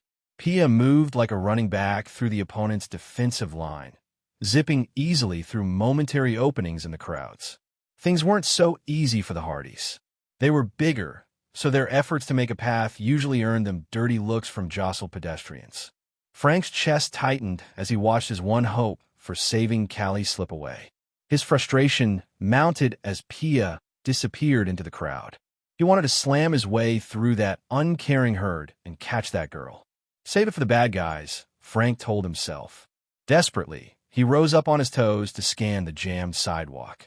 Then he saw her. Pia was crossing the street. Come on. Crossing in the middle of the block wasn't easy. The traffic was bumper to bumper. But Frank and Joe finally found a space they could squeeze through, and then they had to work their way through the crowd on the opposite sidewalk. It was slow torture pushing against the mob. Everyone seemed to be ambling, looking in the windows of the shops along the street. And, of course, the local hangouts had heavy foot traffic in front of them, too. Everything had slowed to a crawl. The Hardys finally reached the corner and glanced around. Pia wasn't in the crowd. Finally, Frank noticed a dark figure legging it down a side street. There! Off the main drag, they made better time. Joe held out an arm to stop Frank from charging headlong. Better not make too much noise, he said. We don't want her turning around to see people running after her. They moved at a jog, keeping Pia in sight and slowly drawing closer. She led them through a beautiful neighborhood, with rows of old colonial townhouses. The sidewalks were made of blocks of slate, old-fashioned and uneven, perfect for tripping a running pursuer. After 3 blocks, Pia turned a corner. Frank and Joe broke into a cautious run. They reached the cross street and saw Pia enter a townhouse in the middle of the block. A moment later, they were standing in front of the house. 3 buzzers stood by the door, one for each floor of the building. The middle one read, "Oh, Morrison." Joe whistled. Pretty nice for a plain college student, he said. Maybe Daddy's paying for it, Frank suggested. His voice grew grim. Or maybe ANWO. He jabbed at Pia's button. She ought to be upstairs by now. Get ready with your magic accent. A frightened voice came over the intercom system. Yes. You are Pia, yes, said Joe, sounding equally nervous. You do not know us, but we have a message. You must help us. Seconds ticked slowly by until the voice on the other side finally said, All right, come up. The buzzer sounded, and they headed up the stairs. A door on the 2nd floor swung open, and Pia stood outlined in the light, checking them out. Frank noticed that she kept her right hand out of sight behind the door frame. As they came level with her, the Hardys finally got their first good look at Pia. She was slender, skinny, really. The black jeans and sweatshirt she wore hung on her, emphasizing rather than hiding her skinniness. Her dark hair was stringy, and her face fell just short of pretty, a little too pinched to be attractive. Right then, with her lower lip between her teeth, she looked like a scared rabbit. Round glasses magnified her pale eyes. Stay right there, she said as they reached the landing. Now her hand came into view. It was holding a small Beretta, and even though the muzzle was shaking, it was close enough to hit one of them. Now, what are you doing here? You said something about a message. For Mr. Lonnie, Joe said. I am Joseph. This is Franz. Frank nodded. Mr. Lonnie, he was recruiting us. Joe paused for a second, as if trying to think of the right word. For the new order. He gave us your name in case anything went wrong. Joe shook his head. I think something has. We went to his store, the hole in the wall, and there were policemen all around it. I think they were arresting Mr. Lonnie. Franz and I, we did not wait to see. We thought you should know this. Pia's eyes went round with shock. First Gustav, now Lonnie. This is bad. Then she abruptly became businesslike, tossing the pistol onto a table by the door. We'll just have to add their freedom to our demands. Come in. I'll have to decide on our next move. She closed the door behind them. An open suitcase sat in the middle of the living room, with piles of clothes, papers, and books around it. You can see I was getting ready to leave, Pia said. One of the school cops came to get me today. I think someone may be on to me. Joe almost opened his mouth to say the guy was just bringing a message, then shut it. He wasn't supposed to know that. He just nodded, marveling at Pia's paranoid lifestyle. I was going to go to the safe house, where we were supposed to meet after the operation. But now, Pia shook her head. I don't think so. Lonnie knew about it. Her rabbit-like teeth started gnawing at her lower lip again. I know he'd die rather than give away a secret, but we can't be sure. They could use truth drugs on him. She motioned to Joe to go to the window. We've got a front view of the street. You keep watch. I've got to get ready. We will do everything we can to help you, Joe promised. Pia threw aside most of the clothes and the books. The papers she tossed into the old-fashioned fireplace, setting a match to them. We'll have to travel light, she said. There's an important stop we have to make. He'll need my report to change the plan. She coughed. Someone I need to see.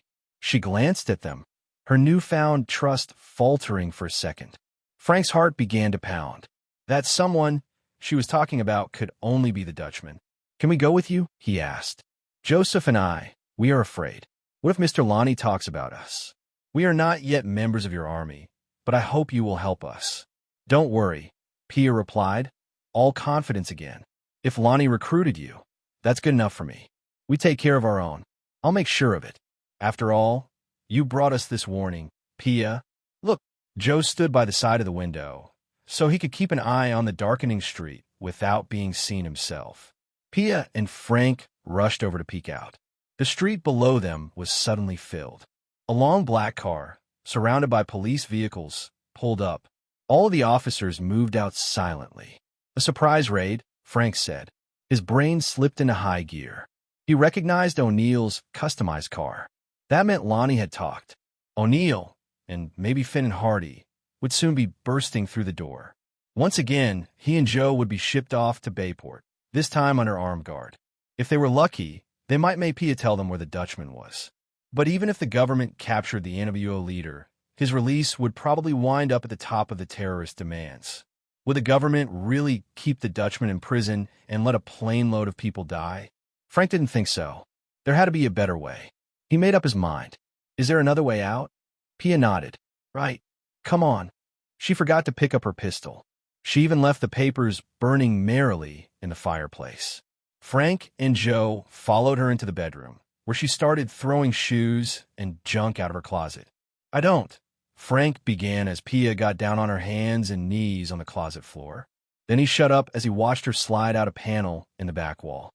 This will take us into the closet of an apartment in the next building, she explained. We'll be coming out a block away. Pia eased her way into the crawl space, followed by Frank and Joe. I sure hope nobody's home, Frank thought. As if she were reading his mind, Pia told them, the apartment is empty. It's rented by one of our people, but he never uses it. She eased open the closet door on the other side, and they emerged into darkness. Pia headed for the apartment door, but Frank slipped over to the window. Wait, he whispered as she prepared to open the door. Look here. They stared into the street below. It, too, was crawling with cops. I guess they figured we might go over the roof or something, Pia said. They must have surrounded the whole block. Trapped. Joe breathed out loud. No, said Pia. We still have a way out. She led them down the stairs to the ground floor, then down another flight to the basement. Careful, she whispered. It's old. The ceiling's very low. Ah, said Frank, nearly braining himself on a ceiling beam. Pia fumbled at a shelf, striking a match. Then she lit a candle stub, which threw a small circle of light. At least we can see where we're going now. Half bent over, she led them deeper into the cellar. We're under the sidewalk now, she said. You can hear some of the footsteps. Listening carefully, the Hardys could indeed hear noises above them. Pia led them forward until they faced what seemed to be a blank wall. She counted bricks from one corner, then slammed her hand against one. With the faintest squeal, the center of the wall began to pivot. It's more than a century old, Pia said. Before the Civil War, this was an underground railroad escape tunnel for runaway slaves. It goes under the street, through the graveyard, and into another basement. They'll never be looking for us there. Pia took some keys and money from her bag. These she pocketed and then led the way with her candle, crouching down as she stepped into the musty tunnel. The air smelled as if it hadn't been breathed for at least 100 years. The tunnel started out as a bricked vault, but as they went farther along, it changed. The ceiling started to slope until finally they had to crawl. Then the brick disappeared altogether, leaving them in a dirt tunnel with infrequent wooden support beams. Maybe this is the part under the graveyard, Frank thought. He had no idea how far they had come. He just followed the dim circle of light that was Pia's candle. Suddenly, Pia stopped. Frank nearly ran into her. There's a tricky part here, she said. One of the beams has fallen in. Great, Frank thought as she worked her way around the fallen wood. Did you hear? He called back to Joe. A fallen beam. Joe tapped Frank on the ankle, letting him know he understood. Then it was Frank's turn to squirm through the half-blocked opening. He eased his shoulders through, careful not to touch the wood. This won't be easy for Joe, he thought. When he was almost through, Frank heard a noise just above his head. Must be under the street again. That sounded like a truck up there. There was no time for thought as the truck jarred to a stop, and the roof of the tunnel thundered down on Frank. Chapter 10. The tunnel roof didn't fall on Joe. Instead, darkness hit him, a terrible darkness, so deep he could see nothing. One moment he was groping along after Frank, and then came that complete blackness. He rubbed his eyes, coughing on invisible dust. So this is what it's like to be blind, he thought. Frank? Pia? He called. Maybe Pia had dropped the candle. She looked like the flaky type to him. No answer. Guys! Stretching his arms forward, he tried to feel his way. Inches from his face, he hit loose earth. A cave-in. Joe fumbled around, making sure the whole tunnel had been filled. It had. It looked as if he'd have to turn back. But as he groped around along the tunnel floor, he found something that froze him. A shoe. Frank's shoe. And as he felt farther, he realized a foot was still in it. Frank was trapped under the dirt. Desperate, Joe tapped against Frank's ankle. He got an answering twitch. Frank was alive. Joe began clawing at the cave-in. Frank might be alive, but there was no way he could breathe under all that dirt. Hurling the loose earth behind him, Joe worked to free his brother's legs. He uncovered a piece of wooden bracing and used that as a shovel. Now he was up to Frank's waist. Joe dug frantically. At least the roof still held. No more dirt came cascading down. As he felt himself being freed, Frank began to wriggle around. Joe got the message. He got a hold on his brother and pulled. Frank came free unexpectedly. The two of them tumbled back in the darkness, both coughing in the dust. "Are you okay?" Joe finally managed to say. "Yeah." Frank's voice was hoarse but strong. "I was lucky. When the dirt came down, I wound up with my head between my arms. That left a little air pocket around my face. Otherwise, you'd be breathing dirt," Joe thought. "Well, you're out now. The question is, what do we do?" "Well, I don't see us going forward," Frank said. "I don't see anything." Joe gave a short, bitter laugh. "The problem is if we go back, we'll be walking into the arms of the cops. And Dad and O'Neill, they'll have us on a plane so fast. I guess that means we go forward," Frank said. Joe fumbled around. "Well, there's a piece of wood around here somewhere." They set to work digging through the obstruction before them. "Hold it," Frank said. "I think I heard something." Joe paused, and they both heard a scraping noise coming from the far side of the cave-in. "That must be Pia working toward us," Frank said. "Come on." They dug quickly, fearful that another truck would come rumbling over them and undo all their work. The noise had sounded pretty close.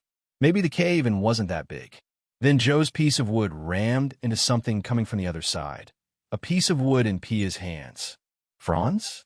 Joseph?" Her voice was shrill with terror. "My candle is out. I can't see." For a second, Frank almost forgot his false identity. He remembered just in time to put on his fake accent. "We are here," he said, taking Pia's hand while Joe enlarged the hole.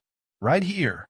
As soon as the hole was large enough, Frank and Joe crawled through to a more stable section of tunnel. Pia's voice quavered. "I thought you were buried." "Just a little," Frank said. "I'm all right." Then Pia shook herself, as if to make her fear go away. "We must be almost at the other end. Follow me." And soon enough, the bottom of the tunnel turned to brick under their knees again. After that, they came to a dead end. Frank and Joe both leaned against the walls of the tunnel as Pia fumbled for the release in the darkness. Then they heard a rusty squeal as a section of wall pivoted. Pia fumbled around again, this time outside the tunnel. A line of light appeared at the edge of the doorway. All three of them blinked, raising their hands. Even the dim basement bulbs were blinding after their trip through darkness. Joe thought he'd never seen anything that looked so good as that basement. Frank staggered out into the basement, staring around at the boxes and plastic bags that filled the space. "What is all this?" he asked. "Clothes," Pia answered. "We're in the basement of a boutique. Our cause owns the building and rents it out. The store makes a good cover." She stopped short, then burst out laughing as Frank turned around. "Oh, Franz," she said, "just look at you." Every inch of Frank was stained with dirt. His clothes, his hair, his face. He was even leaving dusty footprints wherever he went. But he began to laugh as he looked at Pia and Joe in the light. They weren't much better off. Well, you were lucky, Pia, he finally said. You can get new clothes. But for me, he held up a sequined mini dress. I do not think so, do you? You're right. This is a women's shop. But I suppose there's something here I can change into, Pia said. She disappeared around a rack of clothes to try on her choices. Joe and Frank attempted to beat some of the dust out of their own clothes, but it was a pretty hopeless job. Frank wondered if the dirt on his hands and face was permanently ingrained. Well, what do you think? Pia asked as she stepped back to join the boys. Ah, said Frank. Pia had worked hard to change her appearance. She wore a checked shirt and a pair of tailored jeans. Even her hair was different, combed back and pulled into a bun. Except for her glasses, she looked like a different girl. Almost pretty. Nice, Joe said. Very nice. Pia actually blushed. I don't usually dress this way, she explained. But I thought to fool the police. Oh yes, Frank agreed. I would be fooled. Pia blushed some more. I think we should be moving. The police won't be looking for us on the other side of the graveyard. But it's not a good idea to hang around. She led the way up the stairs, pausing cautiously at the top step. I'm going to turn the light off, just in case, she said, hitting the switch. Then she slowly eased the door open and peeked around. As I said, closed. Nobody's here. They stepped out into the darkened shop. Pia went to the door, peering through the glass. I don't see anyone outside, she reported. No police. Pia rattled keys in the locks. That'll do it, she said. We can step out of here free and clear. She swung the door open. A piercing siren went off. Pia froze. What? They gave you all the keys, Frank said. They did not mention the new alarm system. He grabbed Pia's arm and bolted from the door. This will draw them, Joe said as he followed them. Draw, Pia echoed. The police. With all of them around, many will answer this call, Frank explained. As if to underline what he said, they heard the not-too-distant sound of sirens. Have to get out of here, Frank said as they rushed along the tree-lined streets. Do you have any ideas? Pia shook her head. We have nowhere else in the neighborhood. Frank scowled. No place to hide. Can we get back to the crowds? Again, Pia shook her head. Wisconsin and M Streets are behind us. The police are blocking our way. We may as well stop running. It will only call attention to ourselves. They slowed their pace to a fast walk. Joe kept glancing over his shoulder, but so far there were no signs of pursuit. For once, he said, luck is on our side. Maybe we... At that moment, a police cruiser turned the corner 3 blocks ahead of them. Then it was coming straight at them, slowly, its searchlight playing on both sides of the street. Chapter 11. Frank and Joe stared at each other in panic. They had only seconds to come up with a plan. Back, into those bushes, Joe hissed. Frank didn't even hesitate. He slipped into the shadows. As the car approached, Joe folded the astonished Pia in his arms, turning her away from the street. He slipped off her glasses and, as the police car came up, started kissing her. They stood that way for a long moment, until the searchlight caught them. Pia jumped away, half blind and blinking, the picture of surprise. A policeman leaned out the car window, trying to hide a smile. Sorry to bother you, kids. Someone tried to break into a store a couple blocks back. We're looking for them. Did anyone come running past you? Pia shrank back in fear. But to the policeman, she just looked embarrassed. Joe was left to answer the question. Well, I didn't see. I don't think so, he said. I didn't notice. The policeman's grin grew broader as he listened to Joe's fumbling explanation. Stop digging yourself in any deeper, kid. I guess you didn't see anything. I thought I saw someone passing, Pia said timidly. I didn't really look. It could have been a man or a woman, but they were heading in that direction. She pointed back the way the police car had come. The policeman nodded. Thanks. We'll get some units over there. And kids, why don't you use Lover's Lane? They could hear the cops' laughter as the car started off down the street. But through the window, Joe could see that he was already talking on the radio. What have you done? He asked in a furious whisper. The police are already behind us. Now they will be searching ahead of us as well. I thought they would turn around and go away, Pia stammered. Your thinking was not right, Joe muttered. As you saw, they're gone, Frank asked. Joe looked down into the shadows. With a stained face, Frank was completely camouflaged. He grinned at his brother. I think pretty fast, no? He asked. That reminds me, Pia said. She shook Joe's hand. That's for saving us, Joseph. Then she gave Joe a ringing slap across the face. And that's for trying something like that without asking me. Joe rubbed his cheek, while Frank tried his best not to laugh. There's no time for this. Pia quickly slipped her glasses back on. We have to get out of here. But where? Frank asked. Police to the east, police to the west. We go north, Pia said. She hesitated. I have a friend who lives up that way. Frank kept a careful poker face, in spite of his excitement.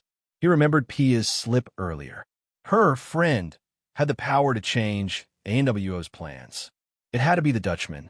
But why would the brains behind the hijacking have such an obviously inexperienced contact? Actually, it made a strange sort of sense. Who would pay much attention to a radical cause groupie? Pia made the perfect cutout for the Dutchman. And, with luck, she would lead the Hardys to her boss. They set off along the streets, taking a zigzag route.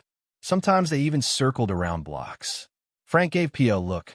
Are you trying to confuse us? He asked. She shook her head. It's standard procedure, to make sure no one is following us. Joe shook his head. If anyone was following, we'd already be arrested. Pia shrugged, but continued with her strange route. Several times, they saw police cars in the distance. None of them ever came close. After leading them in a circle around the Naval Observatory, Pia looked over her shoulder, still checking to make sure they weren't being followed. Good, she said. Everything's okay. Now we head down Massachusetts Avenue, across the bridge, and out of Georgetown.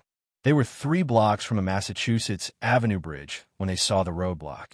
It was discreet, a couple of police cars off at the side of the road. But it was clear that the cops were checking everyone who crossed that bridge. Over, said Pia, turning abruptly. We'll try the Buffalo Bridge on Q Street. They walked a block and turned onto Q Street. The cops were waiting there, too. Pia stood very still, staring at the collection of police cars. They'll be covering every bridge back into the city, won't they? Pia whispered. Looks like it, Joe agreed. Frank began thinking furiously. These bridges, he said, they go over a park as well as Rock Creek. Rock Creek Park, Pia said. Frank remembered crossing the M Street Bridge, farther south. It cut across a ravine with a creek below. There was an autobahn. How do you say? A freeway down there, too, he said. We must get over that. What are you saying? Joe asked. We go into the park, climb down to the creek, and cross it, said Frank. Pia nodded eagerly. We should try it under the P Street Bridge, she said. Someone told me that Washington's army crossed the creek there, marching down to Yorktown. Good, said Frank. First we must get into the park. Getting in wasn't too difficult. A quick climb over a fence. Getting down to the creek was tough. The ravine walls were steep and heavily overgrown, and the darkness didn't help. Can't even see where I'm going, Joe muttered in his brother's ear. This stupid hoa. He slipped on a rock and tore through some bushes. By the time they finally reached the creek, each of them had a good collection of scratches and scrapes. There is the freeway. On the other side of the water, said Frank, scouting out the territory. Yeah, there's the bridge where it crosses over the creek. So we can follow the creek under the freeway and cross the creek itself. Pia patted him on the shoulder. Good thinking, Franz. Frank grunted noncommittally. After he crossed the water, then I will be happy. At least there are no police, said Joe. No sense in waiting. Pia turned to the Hardys. Let's go. All 3 slipped off their shoes and hung them over their necks. Their socks went into their pockets, and they rolled up the legs of their pants. Careful, said Frank. Watch your feet. They edged into the water. Pia winced. Cold. She shivered. Frank just grit his teeth and kept moving. The water was soon up to their knees and slowly crept higher the farther they moved. Even with their jeans rolled, it was obvious that they were going to get soaking wet. They continued to slosh their way through to the far side. Then, after pausing for a while to let their soggy clothes dry a bit, they put their shoes back on. We're aiming for Sheridan Circle, Pia said. Maybe we can walk beside the freeway and then climb up. Frank and Joe just shrugged. The climb down hadn't been fun. Somehow, they suspected a climb up would be even worse. Pia led the way through the underbrush, guiding herself by the gleam of headlights on the freeway nearby. Finally, They reached the grassy margin of the freeway. "Just a couple of blocks now," Pius said. "How high up?" asked Joe. "We still must climb the ravine." "It's worth it," Frank whispered. "At the end of it, we meet the Dutchman. And when we get him—" The brothers caught up with Pia, who had suddenly stopped. Then they saw why. Parked by the side of the road was a car, a large black car. It looked horribly familiar. So did the man leaning against the fender, their old friend, Roger O'Neill. They could see the look on his face in the intermittent beams from headlights, the smile they had seen before. Well, O'Neill said, crossing his arms. "Now, why did I expect to see you here?" Chapter 12. Frank and Joe glanced at each other. How had O'Neill followed them? He must have known about the tunnel, and when the cop reported seeing the kids near the store, he could have added it up and tailed them. But no more time to wonder. In about 3 seconds, O'Neill would open his mouth. Pia would find out that they weren't Franz and Joseph, and she'd never lead them to the Dutchman. Even if she informed on her leader, considering O'Neill's track record, he'd lose the guy. Or worse, he would blow the plan. There was only one thing to do. Frank stepped forward. "I do not understand, sir." He looked pleadingly, desperately, into O'Neill's eyes. "We were just walking." O'Neill leaned back on the fender. His nasty smile only grew larger. "Yeah, through the water. Stop giving me this innocent act. I've got you dead." He drew himself up, reaching under his jacket for his gun. "You are under, Schwein." Joe burst out. If he was going down the tubes, he decided to go down in character. O'Neill jerked out his .38 special. "You little creep." He swung the pistol up and caught Joe on the side of the head. Joe crumpled to the ground. O'Neill brought the gun around for another blow. Frank had no choice. He launched off on his right foot, his left foot sweeping up. The high kick caught O'Neill in the forearm, swinging the gun off course. Twisting around, O'Neill aimed at Frank. But Joe threw himself at the government man's knees. They both went down in a heap, O'Neill clubbing Joe again. Frank jumped forward, and O'Neill revealed his own martial arts training. He launched a snap kick at Frank's head. This wasn't a blow meant to stun. It could injure, even kill. Frank barely saw the foot coming at the side of his head. But O'Neill's timing was off. There was the briefest hesitation in his attack, and that saved Frank's life. He scrambled desperately away, and O'Neill's heavy shoe just grazed his ear. Frank jumped back. As O'Neill regained his feet, the gun came up again, and this time Joe was in no shape to help. Frank tried a desperation play, his right leg sweeping around in a circle to catch O'Neill behind the knees. The government man toppled to the ground. Frank swung him around, one arm immobilizing O'Neill's gun hand. His fingers reached for the pressure points in the neck. Seconds later, the agent sagged, unconscious. Frank felt no triumph. If he had had troubles before, he had major ones now. Breaking and entering, or rather, exiting and now attacking a federal officer. If Frank couldn't free the hostages after all this, he'd probably be better off flying away with the hijackers. Pia bustled in and frisked the unconscious government man, digging out his wallet. While she withdrew to examine the papers, Joe came over from the car, carrying a couple of pairs of handcuffs. "We're in luck," he whispered. "The car's empty." Frank shook his head again. "I'm still not thinking straight. It never even occurred to me to look." Joe grinned. "I think I know why he didn't want Peterson or his driver around. Looks like O'Neill wanted all the glory for capturing us. Well, I don't know how this will look on his record." Frank jerked O'Neill's wrists behind his back and cuffed them. He used the other pair of handcuffs on the government man's ankles. "Help me get him in the car," he whispered to Joe. "Then we got to get out of here." "Right," said Joe. "Somebody is sure to report your roadside karate demonstration." As the Hardys tucked the government man into the back seat of the car, Pia reappeared with O'Neill's ID in one hand and his gun in the other. "U.S. Espionage Resources," she said flatly, bringing up the gun. "He deserves to die." "No time," Frank said quickly, smacking the barrel with the flat of his hand, forcing it down. "We must get out of here, and a shot will make more people remember us." He took out his handkerchief and wrapped it around the pistol, taking it from Pia. "No fingerprints," he said. Then he took the wallet. And no identification. Winding up, he flung both gun and wallet far off into the underbrush. "Now we climb." The ascent up the other side of the ravine was a nightmare. Now gravity was against them, and they were already tired. They were covered with sweat by the time they reached the top. Frank's face showed thin streaks of white where the sweat had cleaned away some of the ground and dirt. Just as they reached the top, the scream of police sirens cut the air. They looked down to see 3 cruisers pull up beside the black car. "You were right," Pia told Frank. "We had to get out of there. And now we must get out of here," Frank said, agreeing. "Where do we go?" "We're almost there," Pia said. "Follow me." She led the way out of the park, cutting around a large house. "The Turkish embassy," she said. "Good. Here's Sheridan's Circle." They stepped onto the street and saw a large open space before them. In the center was a bronze statue, the Civil War General Sheridan on his horse, leaning back and swinging his cap as if to rally his troops. "Which way?" asked Joe. "Around the general," Pia answered with a grin. She seemed very sure of herself as she led them past houses, more like mansions, around the circle. Frank saw lots of brass plaques. "This is the south end of Embassy Row," Pia explained as they passed the buildings. "Romania, Ireland, Guatemala, Cyprus, all next door to one another," Joe whispered. Frank gave him a look, telling him to knock off the commentary. "The house we're heading for isn't quite so large," Pia explained, "but it is connected to one of the embassies." Her eyes became guarded once again. "The person we're going to see has powerful friends." "I'll bet," thought Frank, wondering which country was willing to help the Dutchman in America.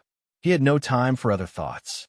Pia had darted down another street and stopped in front of a house that didn't look like a mansion, at least not a very rich mansion.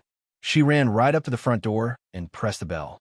Even though the windows were dark, the door was opened immediately, as if she were expected.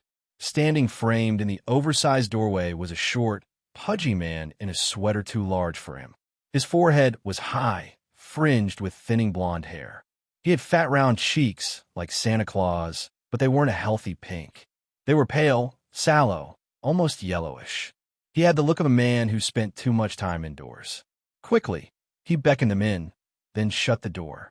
His lips were curled in a smile, but jowls sagged at the sides of his face, pulling the smile down. His nose was short, and his glasses slid to the tip of it. His chin was weak, too small for the cheeks and jowls. But his eyes were sharp, a sparkling blue. They darted from Pia to the Hardys as he laughed. "Ah, Pia, my poor, poor dear.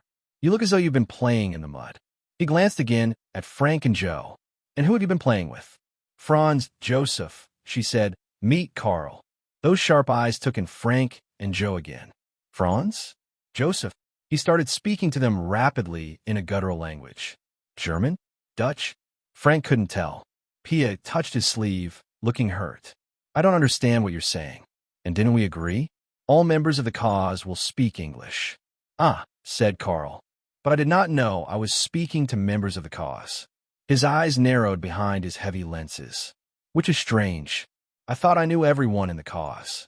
Frank kept his face carefully blank, hiding his excitement. They must be very close to the Dutchman now.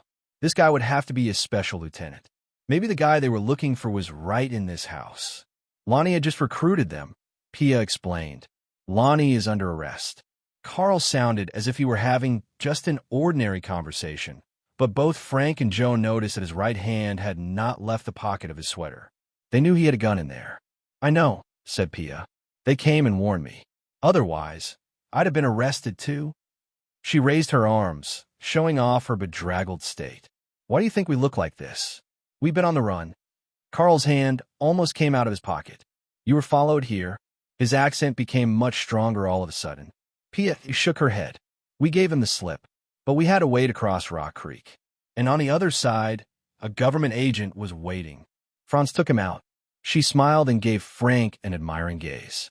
In fact, Frank realized with embarrassment it was more than admiring. He knocked the guy out and left him tied up in his car. "Then we came here." Pia turned all business again, looking at Carl. "I think we finally found just the people we need for the reinforcement action." Carl smiled. "I believe you may be right," he said to Pia. His right hand finally came out of his pocket, empty. He rubbed it against his other hand with a dry, rasping sound. but you must think I'm a terrible host. Please wash up, and I will get you something to drink. Then we will discuss business, yes?" Frank left the bathroom feeling 100% better. His clothes were still damp from the trip across the creek, but at least he was clean. He had managed to remove all the dirt from his face. He followed the scent of brewed coffee into the kitchen. It was a large room with a huge, round oak table in the middle. Frank's stomach rumbled when he saw a silver tray piled high with thick sandwiches. Beside it were cans of soda and cups for coffee. But the wooden chairs around the table were empty. Frank stood by one of them, hesitating. Should he try to find the others? He sat down. Joe could take care of himself, and he wanted to look at the papers piled beside the tray. He spread out a wide, rolled-up piece of paper and gasped. It was a plan of the airport. Marked in red was the area around Gate 61. The outline of an airliner had been inked in there. The International Airways jet. Also on the map were arrows and notes in blue. They seemed to lead back to one of the hangars. "Look at him." A voice cut through Frank's puzzled thoughts. "He takes so long. I have to give a tour of the house to entertain you." Then he sneaks into the kitchen. But does he look at the food? No. He looks at the papers. Carl laughed heartily as he led Pia and Joe into the kitchen. "So, do you like my plans? I worked very hard on them, I assure you." Frank stared up in astonishment. Carl's last 3 words rang in his head. The same words, the same voice, as the faceless figure on the videotape. Frank couldn't believe it. This was the mysterious Dutchman? This pudgy little accountant type? Somehow, Frank had expected someone more polished, more sinister, more young. He dropped the papers and stared. But the Dutchman stared in equal surprise when he saw Frank cleaned up. "You aren't a Franz," the Dutchman rasped. "You're a Frank. Frank Hardy. I saw the tape that Gustav shot on television. You have a girl on the plane." He straight-armed Joe, sending him staggering against the table. Then he whipped out a Walther pistol from his sweater pocket. "You may have found your way here, but you'll never leave. Not alive." Chapter 13. The shock of having his cover blown might have stunned even a professional into a fatal paralysis. But Frank Hardy was moving even as Carl brought his gun up. He kicked his chair away and dropped under the table as flame flashed from the muzzle of the Walther. A bullet whistled through the space where he'd been sitting an instant before. Frank hit the floor. "Missed me, Dutchman." Hearing his professional name shocked Carl into a second's hesitation. But he could afford it. He was holding a gun with 20 shots against a boy with no weapon at all. It was the unarmed boy who used that hesitation to launch an attack. Bracing his feet under the edge of the big kitchen table, Frank heaved, making the whole table tilt. Then it fell over with a crash, bouncing on the floor, scattering food and drink all over the kitchen. The Dutchman jumped back in alarm, squeezing off a shot into the falling table. A 9mm bullet tore through the oak of the tabletop. It passed over Frank's head. Close, but not close enough. Carl couldn't see where to aim. He never got a chance for another try. Frank pivoted around, using the table itself as his weapon. He shoved his shoulder into the tabletop and wrapped his arm around its pedestal. Joe had also dropped to the floor and behind the tabletop. He realized what Frank was up to and reached over to give him a hand. Together, they launched the table like a giant battering ram. The Dutchman had lost the advantage. He was waving his gun, trying to decide where to shoot, when the table seemed to attack him. It caught him head-on, smashed into him, and sent him sprawling backward. Carl hit the floor hard, arms and legs flailing. The gun left his hand, skittering across the shiny kitchen floor like a stone skipped across a lake. But Frank hadn't finished yet. Rising to his feet, he braced himself and kicked the table again. The tabletop flew over and landed on the horrified Carl. He had time only to scream a few curses. His hands had automatically shot up to brace against the weight. He wasn't hurt, but he was trapped for a few precious moments. Frank went to get the Walther, but it had skidded to a stop in front of Pia, who stood frozen in the doorway. She snapped out her daze, crouched, and picked up the gun. Events had moved too fast for her. The pistol wavered in her hand, as if she didn't quite know where to point it. Gambling, Frank took a step toward her, reaching out with his hand. "Come on, Pia. Give me the gun." "No." The word came like an explosion from the trapped Dutchman. He grunted, trying to shove the table off himself. Shoot. Kill them both. Then we leave. Blinking in astonishment, Pia still hesitated. She was obviously having a hard time thinking of Franz and Joseph, the allies who had warned her and helped in her escape from the police, as enemies. Frank took another step. He was almost within grabbing range. But Pia finally made up her mind. Her slack face tightened up, and she swung the gun to cover him. "You tricked me," she cried, her voice a shrill scream. "You pretended to be helping me, but all the time you were using me to get to Carl." Frank stood still, just a little too far from the gun to try anything. "You were working with the police all along, weren't you? Pretending to be recruits to the cause." She glared across the room at Joe. "I thought you were so smart, tricking those cops in Georgetown. But it wasn't so hard, was it? The same way it wasn't so hard for you to beat that espionage resources man by the freeway." Her lips skinned back from her teeth in a snarl. "It was good acting, but I bet he lay right down for you. I'm only sorry now I didn't shoot him. That would have surprised him. But no, you stopped me. Of course you would, if you were working together." It almost made Frank laugh. Pia thought the whole horrible journey had been set up. If only she knew. But Pia went on, her voice growing shriller. "When I think that I worried about you when that tunnel caved in, when you fought, you made me like you." She almost spat the word out. "And all the time you had another girl." If she had had a crush on him before, it was all over then. She was working herself into a fury, a murderous fury. "Pia." The Dutchman had finally wormed his way out from under the table. Sitting up, he glared at her, ignoring Joe. He knew he was safe. Joe couldn't make a move before Pia shot him. But the Dutchman also wanted the gun in his hands. He got to his feet and walked to Pia, being careful not to get at her line of fire. "I will take care of these two. Give me the gun." For a second, Pia looked rebellious. But all Carl had to do was repeat her name again, more sternly. He was, after all, the leader, and she was his follower. He edged forward, confidently extending his hand. That was when Joe grabbed the full can of soda lying on the floor and threw it at the back of the terrorist's head. The Dutchman went down like dead weight. Pia stared for an instant, then turned her gun on Joe. Frank leaped forward, his hand sweeping down like a blade. The gun went off, but it was pointing at the floor. The recoil in Frank's blow jarred the pistol for Pia's hand. It clattered to the floor, but Pia wasn't finished. With a howl, she dropped to the floor, scrambling for the gun. Frank tried to grab her, but she twisted free.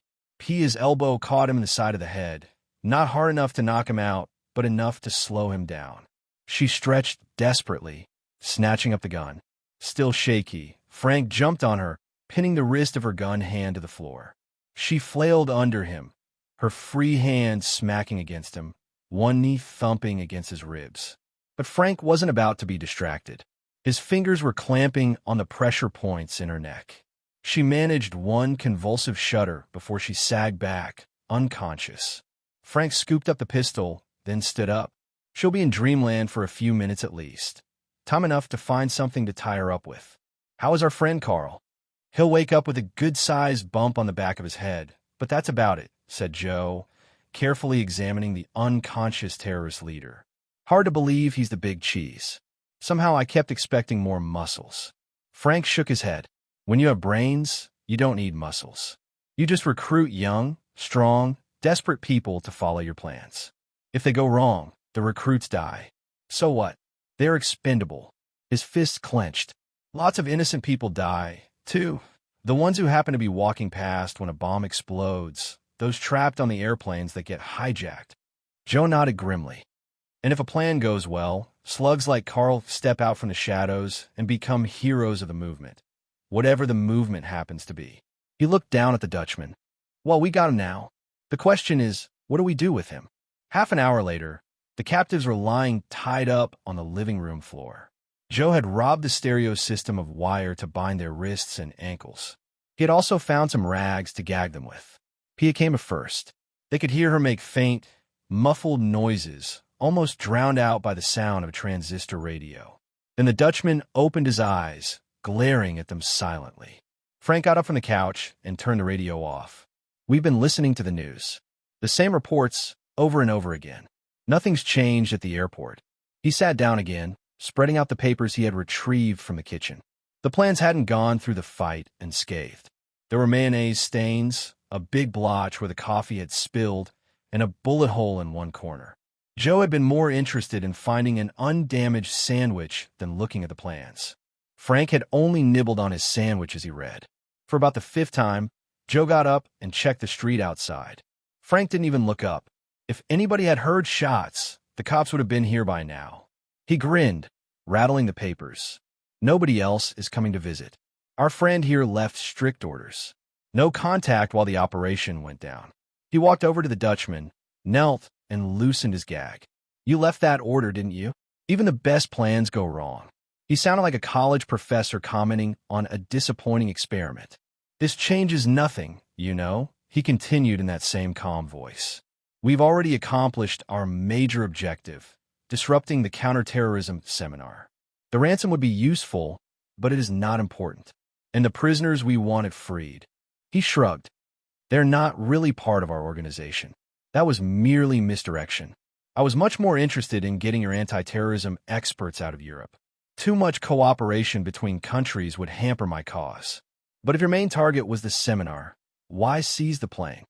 Joe demanded. Why not attack the conference rooms, where your enemies really are? The Dutchman smiled. You are very direct, my young friend. There are other ways to destroy an enemy.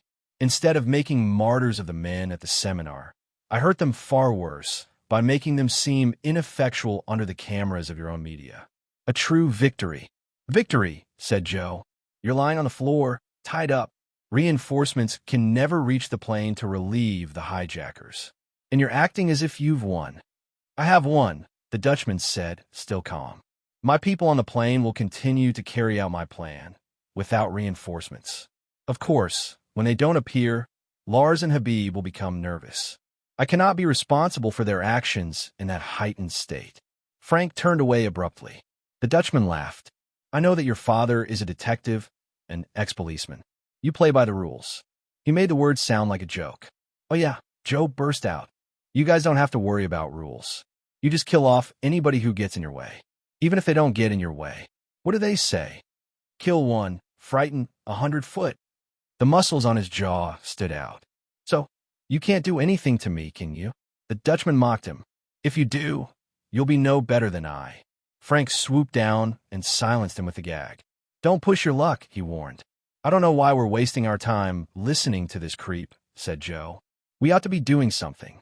I mean, I don't want to get you upset or anything, but Callie is still stuck on that plane. And time is running out. He glanced over at the Dutchman. I figure we'll pack him into a car and head for the airport, where the cops will take him off our hands as soon as we reach the outside gates. Frank finished for Joe grimly. And then the negotiators will negotiate, and the terrorists will demand that our side set him free. Because if we don't, they'll kill all the people on the plane. The Dutchman's eyes changed as he listened to them. Frank suspected that if they took the gag off, he'd be laughing. Standing over his captive, Frank looked at his brother. You know, he said, maybe he has a point. If we want to save those people, we'll have to forget the rules. He spread out the plans of the airport. The red lines and notes show his plan for taking over the jetliner. He really did it with only 2 guys. Nobody else is hiding on the plane. Then he pointed to the blue lines and notes. And here is his plan to get reinforcement aboard. In a little while, the guys on the plane are going to demand a van full of food. And these notes outline how to sneak into the airport and take over that van. Frank glanced at his watch. We got time, but we should start getting ready. There are supplies, guns, and stuff hidden here in the house for this run. But there are some preparations we'll have to make that aren't noted down here. He smiled grimly. For instance, that little souvenir you got from Lonnie, the handful of CN, will come in handy. He started writing a list on a piece of paper. Here are the supplies we'll need. I saw car keys on a rack in the kitchen. There's probably a car in the garage. Try to find an all-night store and get what we need. I'll stay and keep our host company. Joe jumped to his feet. At last I get some action, he said. Frank smiled. And I have a plan. Or should I say, he glanced over at the beet-red Dutchman. He has a plan. Chapter 14. Callie Shaw glanced at her watch. Hours since the terrorists had taken over the plane. For about the 400th time, she tried to close her eyes and rest. And once again, it didn't work. She sighed and wished she hadn't. The air in the plane was so thick, it was like trying to inhale molasses. Hot molasses. With the air conditioning off, the inside of the jet had quickly heated up. Even now, at night, the interior of the plane had not cooled off. Washington's hot spring weather had made things just about unbearable. Callie normally would have hated the idea of fainting, but she began to think about the chance to faint so she could escape. She glanced around the plane. Some of the older people were really looking bad. Pauline Fox's TV look was melting away across the aisle from her. Her hairdo had turned into individual limp strands, and all her makeup had sweated off. She just looked tired, terrified, and worn out. She looked like everybody else on the plane. The two hijackers were feeling the heat as well. Even the icy Lars was beginning to wilt. He had taken off his jacket and tie. Habib had his shirt unbuttoned all the way down the front, and his shirt tails were hanging out of his pants. Once an hour, the hijackers had been allowing the flight attendants to serve water, one row at a time. They had also allowed people to go to the restrooms, one every 15 minutes. Otherwise, no one was allowed into the aisle, on pain of death. Pauline Fox had filled Callie in on what had happened in the outside world up to the time of her own capture, whispering in short bursts while Lars and Habib weren't near. Callie had found it especially interesting that the hijackers had made no effort to deal with police or government negotiators. And certainly in the time that followed, Lars and Habib hadn't done any negotiating. If anything is going on, she had whispered, it's not being handled from here. Somebody outside must be cutting the deals. But as the hours dragged on, Callie found it harder and harder to think of a world outside the plane. Her universe had shrunk to a seat, the heat, the damp, and the odors. If Lars and Habib start shooting, they may be doing us a favor, she found herself thinking. Finally, Lars made an announcement. We have been here a long time, and I know you are hungry and thirsty. When we took over this aircraft, I told the attendants to turn off the ovens that heat the meals. He paused for a moment to give them an icy smile. We did not need more heat. Callie had to agree with that. Now we will ask the negotiators outside for food, sandwiches, and cold drinks. Involuntarily, the captives let loose a heartfelt ah. Lars looked almost human as he smiled again. Soon a van will come with these items. I will ask for them now. Habib will guard you. His smile disappeared. I need not remind you to remain quietly in your seats. He certainly didn't have to remind them of what would happen if they didn't. Habib stood in the back of the cabin, his machine gun ready. Lars pulled his mask over his head and went outside to negotiate for food. He returned looking very pleased with himself. The food will be here within the hour. Now that they had something to look forward to, all of them were sneaking peeks at their wristwatches. But the time moved so slowly that Callie soon grew bored. Anyway, she was far more interested in the reactions of the hijackers. They were excited. Habib especially seemed to glance at his watch constantly. Callie began to wonder. These guys aren't charged up about getting a ham sandwich and a root beer. Something else is going on here.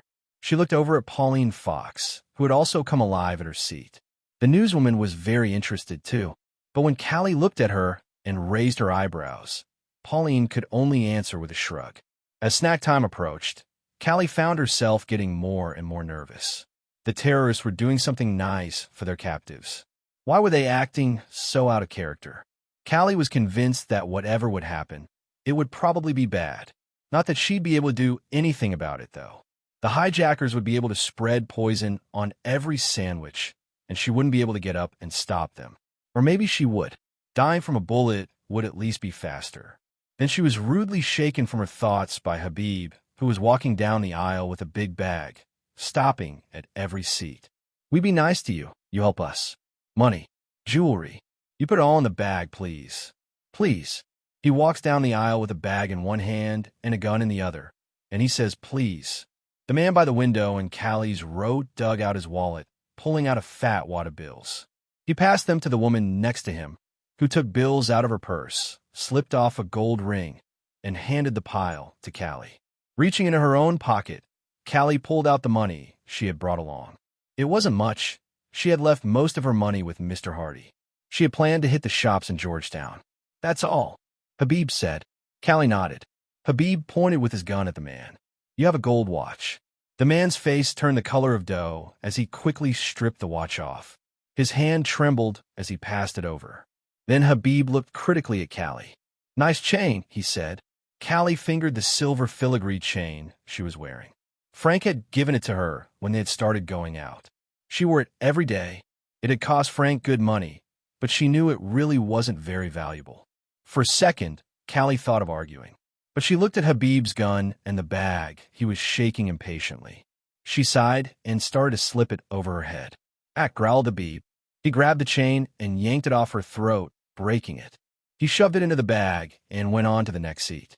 Callie stared after him, fingering the welt at her neck. If I get the chance, I'll make him pay for that, she promised herself. Stop. They're coming. Lars's voice was actually showing emotion. Why was he getting so excited over a food delivery? Lars went into the first-class cabin, positioning himself to cover the door. Habib covered the passengers again. They could hear the sound of footsteps coming up the access ladder. We bring tidings of a new day, a voice called up. Then hurry the dawn. Lars called back. Callie blinked. A recognition code? Her heart chilled. The delivery men must be reinforcements for the terrorists. How had they gotten past all the cops and guards outside? Two men in gray coveralls came in, bent under the weight of a huge box. You heard? They knew the code. Lars's face split in a big smile. Comrades, brothers, cried Habib. The two newcomers put down the box, opening it. Then they stood with machine guns of their own in their hands. Yeah, right, said the blonde-haired one, who turned to face Habib. Callie froze in her seat. It was Joe Hardy. Chapter 15. Frank Hardy hoped that the smile on his face didn't look as phony as it felt. Every muscle in his body was strained to the bursting point. He kept one hand in his pocket, clutching his secret weapon.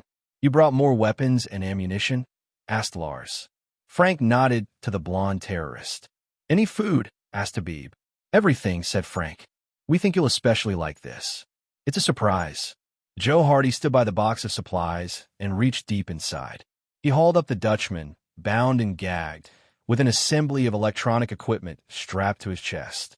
The whole plane became silent as the two terrorists gawked at their leader, stunned to see him brought so low. Lars turned to face Frank Hardy.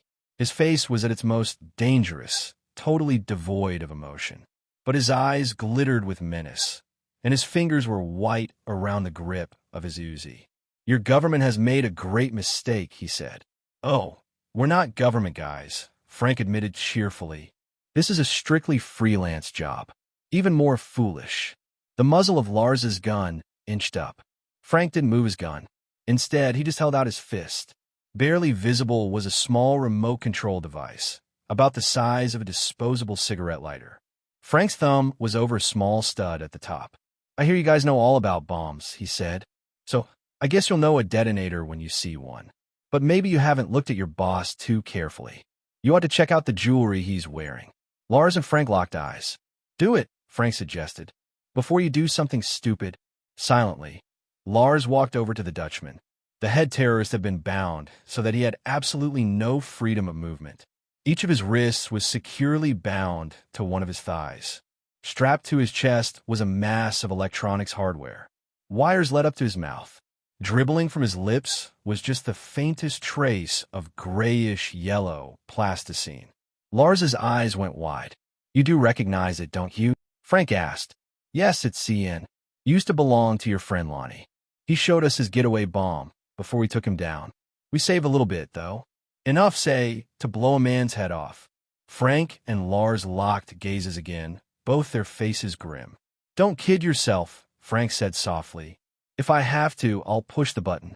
Lars stepped away from the Dutchman, his face slowly going pale with the realization of what the Hardys had done. And you call us terrorists, he whispered. Actually, he was the one who gave us the idea, Frank said, nodding at the Dutchman. He said we'd never beat you by following the rules. So we decided to take a page from your book where anything is allowed. Yeah, said Joe. You've got everybody aboard this plane sitting on top of a bomb. So don't go complaining because we didn't treat your boss with kid gloves. Lars glared, but his gun went down from firing position. Frank nodded. Now, that's being reasonable. And I can be reasonable, too. I offer you a trade. My detonator for yours. Your boss's life for the briefcase bomb. He grinned without any humor in his eyes. And I don't want to rush you, but I want it now. It shouldn't be so hard to make up your mind. I hear you guys make split-second decisions about human life all the time. Lars glanced over at Habib, then at the Dutchman. Frank held his breath. This was the big gamble. He knew that the two hijackers were willing to die for the Dutchman. But would they sacrifice their own leader? Frank didn't think so, and he was risking his life on that hunch. He knew that if the Dutchman could speak, he'd order his people to take out the whole plane. But the Dutchman had his mouth full right then. Slowly, unwillingly, Lars's hand crept into his shirt pocket. He drew out a detonator that was almost a twin to the one Frank held. Good, said Frank. Put on the floor, and I'll put mine down. They crouched to deposit the killer buttons, staring at each other, fingers on the triggers of their guns. This was the crucial part. If Lars got hold of both detonators, Frank and Joe would die. And Lars was convinced that the same would happen to him and Habib if Frank got both detonators. Okay. Frank's voice grew tighter as he gave the last instructions for the exchange. Now we stand. Both of us step away from the detonators. They moved away. Now, on the count of 3, we pick up the one we want. 1, 2, 3. Both of them pounced. Frank snatched up the small electrical component, holding it tightly in his hand. He had done it. He had pulled the terrorists' fangs. This was their main threat to the airliner, and now it was neutralized. He almost went limp with relief, but still he kept a sharp eye on Lars. No! Everyone's eyes shifted to Habib, who was backing up the aisle, his gun leveled at the group at the front of the plane, Frank, Joe, the Dutchman, and Lars. We need the bomb, he said. Our guns are not enough. Only the threat of the bomb will keep the policemen away. He stared at Frank, sighting down his weapon. You will put the detonator down, Habib said, almost parroting Frank's earlier instructions. Then you will step away. Frank opened his hand, studying the detonator for a long moment. Drop it, I say. The ragged edge to Habib's voice was far more convincing than the volume he used. Shrugging, Frank turned his hand, letting the detonator fall. Passengers gasped or screamed as they saw the instrument of their destruction drop to the floor. Even Habib flinched, drawing back from the half-expected explosion. When Habib jumped, his gun no longer covered the group. Frank used that second to complete phase 2 of his movement. He stomped on the detonator, crushing its radio microcircuits. Then he dove for the floor, praying that Joe would take his lead. Habib shrieked in fury, triggering his Uzi. The hammering of rapid fire drowned him out as his bullets tore first into the ceiling, then sprayed randomly around the cabin. It also masked the cries of the passengers. They huddled on the floor as wild shots whizzed overhead. Habib wasn't even aiming. He just swung his gun around in a wide arc, holding the trigger down. His fire was wild, the gun staying at shoulder height, sometimes rising above his head. Everyone on the plane had hit the floor, even the Dutchman. Somehow, Lars had pulled over the box that held the bound leader before the bullets started flying. Then he dove for cover. Even though Habib's bullets had missed all human targets, they did do tremendous damage. The wild shots tore through the thin metal walls of the plane. They smashed lights, throwing sparks and fragments, and they shattered window after window. Finally, Habib's 40-round clip ran out. He stood in the aisle, blinking in the sudden silence. The screaming had stopped. Only whimpers and a few terrified moans carried through the air. Lying flat on the floor, Joe made some desperate calculations. Did he dare try a shot back at the terrorist? No, he didn't dare. Habib was standing right in the middle of the passengers. Any off-target shot might hit an innocent bystander. What if a stray bullet hit Callie? If only he could run down there and take this guy on hand-to-hand. He'd beat him to a pulp. But Habib was too far away. Before Joe could get halfway down the aisle, the terrorist would have the new clip in. Then it would be Joe who'd end up dead. Joe sighed. He was still angry, but he wasn't stupid. A new sound entered the airplane, the scream of sirens outside. Blinking red lights sparkled through the windows where Habib's bullets had torn through the shades and glass. Habib ran down the aisle, hosing down the windows again with a new clip. Stay away, police! He screamed out the windows. By the time he was finished, The whole starboard side of the plane had lost all its windows. They seemed to explode as Habib's bullets hit them, flying outward in a hail of fragments. Frank Hardy held his breath. What if the cops outside started firing back? They could leave the whole plane looking like Swiss cheese. He desperately wished he had seen Callie before this all started happening. But before everything started, he hadn't had time to look. And now, well, if he stuck his head out, he'd probably get it blown off. Not that there'd be anything to see. All the passengers were hugging the floor. Even Habib's fellow hijacker was sprawled on the ground. Still, he'd like to see Callie. Even if it was one last time, the gunshots ended again. Early, it seemed to Frank. He risked a quick peek to find Habib muttering in his native tongue and smashing at the bolt on his Uzi. His gun had jammed. Frank swung up, bringing his own gun to bear. Habib caught the motion and hurled his gun at Frank's head. While Frank ducked, Habib dug something out of the pocket of his pants. He held it up before him in both hands. Frank froze. A grenade. Habib's right thumb gripped the grenade, holding the handle in. His left thumb was hooked through the ring of the firing pin. One jerk, and the grenade would be armed. If he opened his right hand, the handle would fly off, the timer would begin, and 10 seconds later the grenade would explode. Frank shuddered to think of what the storm of shrapnel would do in an enclosed space. Habib slowly walked forward, his eyes wide, madness behind them. You destroyed our bomb, but I brought a bomb of my own, you see? He actually had a smile on his face as he talked to Frank. Now you Mr. American tough guy, you get to die. Habib laughed wildly. Right then, he passed Callie's seat. She wasn't in it, of course.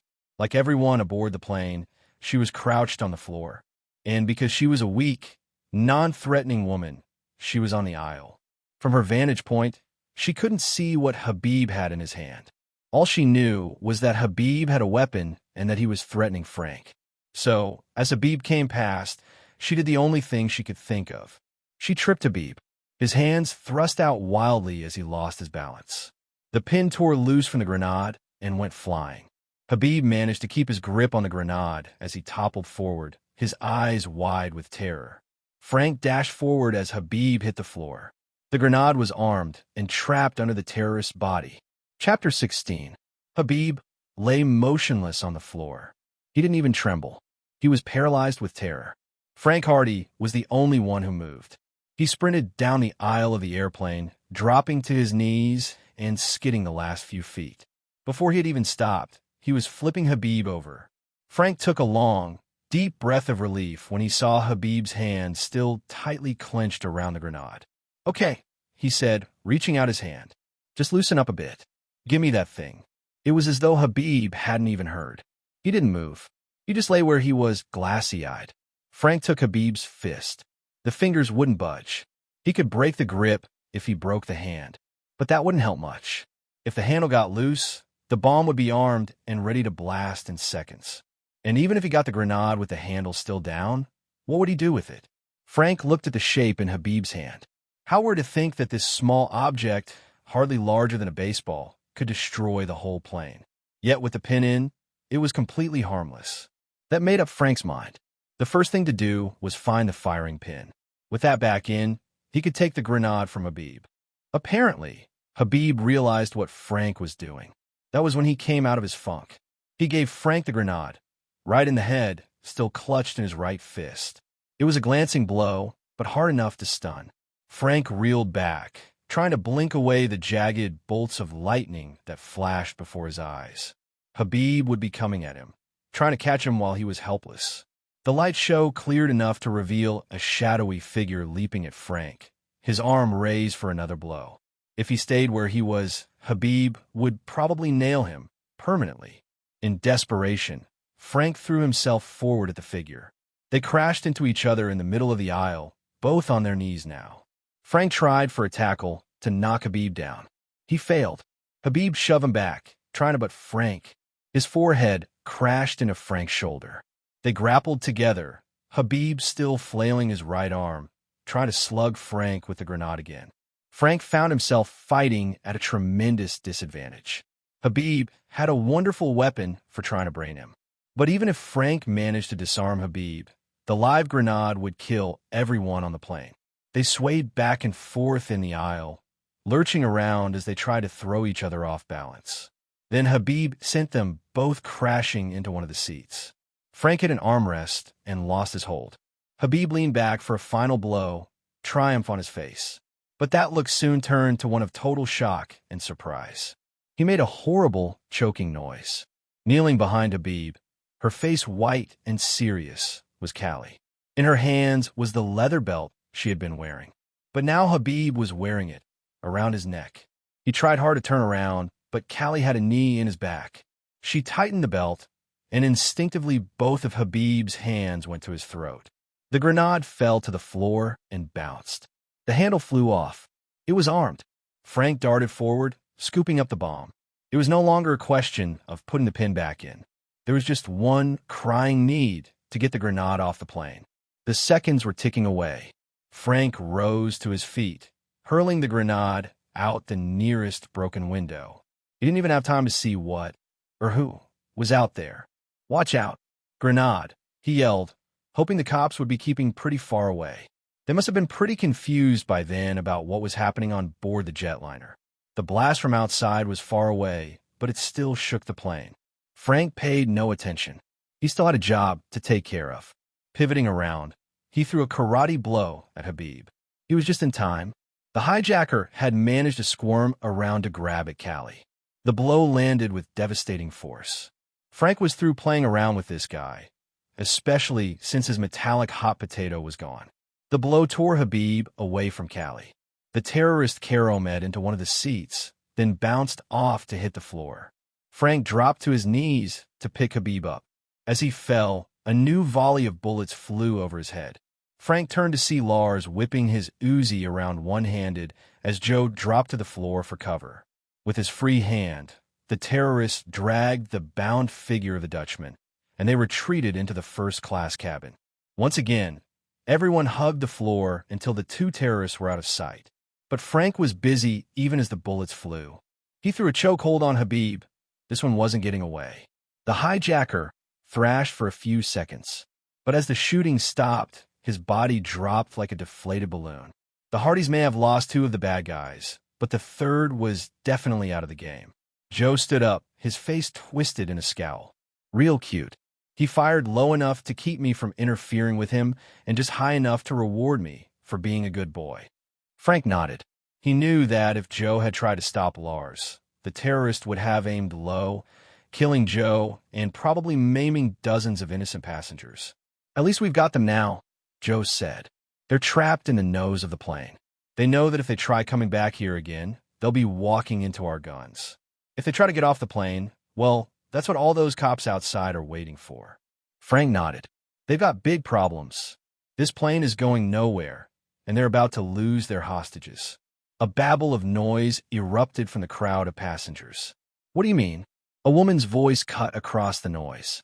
Frank turned to her, staring for a second. Then he realized why she looked familiar. Despite the stringy hair and the bags under her eyes, this was Pauline Fox. "The hijackers control the front hatch of the plane," he explained. "That's where passengers usually get on or off. But there are escape hatches in the tail. They could shoot us as we get off," the newswoman said. "We'll call to the cops first," said Frank. "Tell them what's going on in here. Then they can lay cover fire on the nose of the plane, keep the terrorists' heads down until everyone is off and safe. But first things first." Frank looked down at Habib, lying at his feet. "We need something to tie this guy up with." He turned to his brother. "And we need somebody to cover that front doorway. Joe, that's a job for you and your gun. See if you can find stuff to make a barricade. Everyone else, go back to your seats. Don't sit down. Stay on the floor. We'll need somebody from the plane crew to open those hatches." He grinned at Callie. "And I'd like you to come with me. We'll give the cops the good news together." The passengers listened to these plans in a happy daze. They had spent so much time in mortal danger, they could hardly believe that they were safe now. They weren't. As two flight attendants opened the rear hatches, the whole plane began to tremble. A high-pitched whine filled the cabin, a whine that anyone who had ever flown was sure to recognize. It was just louder because so many of the windows were gone. It was the sound of jet engines starting up. The airliner jolted as it started moving forward, nearly throwing Frank and Callie out the emergency hatch. Lars, the tall blonde, said he was good at mechanical stuff, Callie said. He just never mentioned that he knew how to fly one of these. Joe threw himself through the door into first class and was met by a quick burst of fire. He jumped back to friendly territory. The Dutchman standing guard with the Uzi, he reported. Looks like they piled up all the carry-on luggage in first class to barricade the door to the cockpit. Frank looked out one of the shattered windows. We're moving too fast to let people jump off, he said. Why don't get is why they're doing this, Joe complained. I mean, they can keep us aboard until they run out of fuel. He jerked as the plane lurched through another turn. You know, this Lars guy doesn't strike me as a very good pilot. Good enough, one of the flight attendants said in a tight voice. He's taxiing out to one of the runways. If he's good enough to do that, he's good enough to get us into the air. She stared at the broken windows. And the cockpit has its own air system. Everyone's eyes went to the windows in slow horror. Those guys will have a chance to escape and air to breathe, Callie said quietly. But when the plane rises high enough, those broken windows will let all the air out of here. All of us will suffocate. Chapter 17. The passengers began to crowd into the aisle, completely giving way to panic. Cries and screams filled the air, fighting with the whine of the jet engines. But the engine noise still dominated, growing louder as the plane picked up speed. Even though there was nowhere to go, people began pushing at one another. Then they began shoving and clawing. Some of the more desperate people began heading for the rear escape hatches. Better to jump to a possible death than stay aboard for a sure one. Callie looked nervously at Frank as the crowd headed their way. They were standing right in front of the hatches, directly in the path of what was rapidly becoming a mob. Frank's face was cold and remote. Callie knew that look. Frank was running over about a dozen possible plans to get them out of this. And from the frown on his face, she could tell none of them would work. Before the crowd got to within pushing distance, however, Frank snapped back to the real world. He turned his frown on the mob. "Out of our way!" screamed a heavy-set woman. Her hair looked like a wad of collapsed cotton candy. Only its orange color helped Frank and Callie recognize Mrs. Thayer, the senator's wife. "You can't keep us here. We aren't going to stay and die like rats in a trap." "You can't jump from a moving plane," Frank told her. "It's like leaping from a second-story window." But those people weren't ready to discuss anything rationally. More and more passengers pushed against those in the front ranks. They began advancing on Frank and Callie. "Let us off! Let us off!" Frank shook his head in disbelief. But his hands grabbed for him. He shoved Callie behind him. "Don't be stupid," he shouted. Then a new chant rose from the back of the group. "Throw them off! Throw them out!" For a second, Frank stared. He shouted to the people, but they were making too much noise for him to be heard. He glanced at the weapon in his hand, and then he used it. A quick burst into the ceiling shocked the crowd into silence. "Look, all of you. This plane has 2 engines, both of them in the tail, and both of them over these hatches." "So what?" somebody called. "Remember how a jet crashed some years ago because a flock of starlings got sucked into the air intakes for the engines?" Frank asked. "Those intakes are right up there." He pointed over his head. "We don't have many starlings handy," a voice said. "No, but we've got blankets, paper, pillows, and magazines." Frank stared into the faces of the crowd. "If we can starve those jets of air, we won't take off. It's a better gamble than jumping 30 feet onto the runway." "He's right," another voice cried out. "Yeah, let's get that junk up here. Come on, form a line," Frank called. "Pass the stuff along, and cut up the big stuff like the blankets. We want it small enough to get sucked in, but big enough to stick." He shouted up to the front of the cabin. "Joe, you stay on guard duty." "Just what I've been doing," Joe called back, "while you were busy discussing policy with that lynch mob." With a chance to do something to save themselves, the passengers went to work feverishly. Mrs. Thayer led the group in charge of tearing up the blankets. Her hairdo wobbled ridiculously as she reduced the blankets to long strips. "Ow," she cried. "Third nail I've broken so far." But she kept on tearing. Pauline Fox was searching through the seats, trying to find more things to throw into the engines. "Not my bag," a woman cried as she picked up a canvas tote. "Honey, it's not going to be much use to you if we go up there." She dumped the bag onto a seat and passed it up the line, shaking her head. The best story of my life, and I don't have a camera handy. If you did, we'd be passing that up too, somebody called. Callie and Frank grinned at each other as they stood at the end of one line, tossing stuff as high as they could, past the jet intakes. Look at all this stuff, Frank grunted as he hurled torn blankets up. I like this, Callie replied, tossing a set of plastic cards frisbee style into the engine. They're the instructions on what to do in case of an emergency. Frank grinned at her. Well, this is an emergency, isn't it? The flood of items began to decrease as the searchers reached the seats at the back. Then it swelled as they started going over the cabin again, scavenging in new and more creative ways. Pauline Fox ripped the headrest covers off the seats. Mrs. Thayer and her crew started tearing the elastic magazine holders from the seats. Hey, look what I found. Professor Beam is called out. The bag that terrorist was using to make his collection. My money, somebody else cried. My pearls, shouted a woman. Pass it up, said Frank. What? A roar of furious voices demanded. The money is paper, just like the magazine pages, Frank said. And the metal and the jewelry will do a real job on the veins in the engine. Expensive paper, one of the passengers muttered. It'll all be worthless if we don't live to spend it, said Frank. He opened his own wallet, took out the bills, and tossed them into the intake. Anybody else? Everyone feverishly searched pockets and purses. Money, handkerchiefs, even used tissues appeared on the line. Habib's bag of loot came up to Frank and Callie. They tossed handfuls of bills up at the jet intake. If these things go through, they'll make the airport people very happy, Callie said. Probably look more like confetti than money, Frank said. This had better start working soon. Professor Beam is called out. We've reached the runway now. Stuff began appearing at a fever pitch as the plane prepared for its leap into the air. Callie and Frank found themselves throwing trays snapped from the chairs, seatbelts, even people's shirts torn off and handed up the line. The jet engines revved faster. Lars is preparing for his takeoff. Callie gritted her teeth. A low groan went through the group of passengers. Wait a second. What's that noise? Asked Mrs. Thayer, shushing everyone. They all listened intently. There came again, a clunk, a rasping sound that grew into a loud, grinding noise. The whole plane began to shake wildly. Then the whine of the jets died away. The airliner coasted along until it came to a stop, about 2/3 of the way down the runway. There's smoke coming from one of the engines, Professor Bemis reported, craning his neck out the window.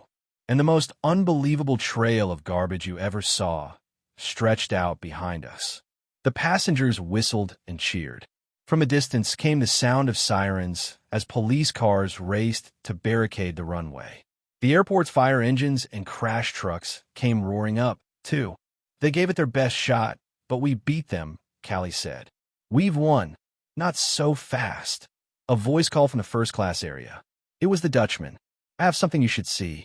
Will you allow me into your cabin? What's up, pal? Called Joe. You want to surrender? Let's just say I want to end this, the Dutchman shouted back. I promise, no gunplay. Here. A harsh black shape came flying through the doorway, clattering to the floor. Lars is Uzi. We've got Habib's gun, and the Dutchman is clean, Joe said, unless Lars is toting a pistol in his back pocket. He shrugged. We'll be ready for him. Stepping back and well to the side, Joe aimed his machine gun to cover the door. Okay, Dutchman, Frank yelled. Come on in. The pudgy figure of the head terrorist appeared in the doorway, wrecking the engines to ruin our escape. He shook his head. I would never have thought of that. I'm afraid you've destroyed an International Airways plane, however. The Dutchman shrugged his shoulders, lifting up the briefcase he held in his right hand. Why don't you put that case down? Frank said, I want to see what you've got hidden in your other hand. Oh, gladly, said the Dutchman. He put the case down at his feet. In his left hand, he held Frank's detonator. This is the bomb we brought aboard, and I think you know what I have in my hand. The terrorist's voice was almost gentle, as if he were lecturing on a minor subject. You thought you were so smart, trading your detonator for ours. Now the Dutchman's voice hardened, using a different frequency to set your bomb off. You were too smart. Lars and I built a new detonating charge, using the plastique you crammed into my mouth. I won't be captured and made a fool of." He raised his hand, his thumb poised over the blasting button. "You see, it doesn't matter that you destroyed this plane, because I will finish the job." Chapter 18. Callie threw her arms around Frank, holding him close.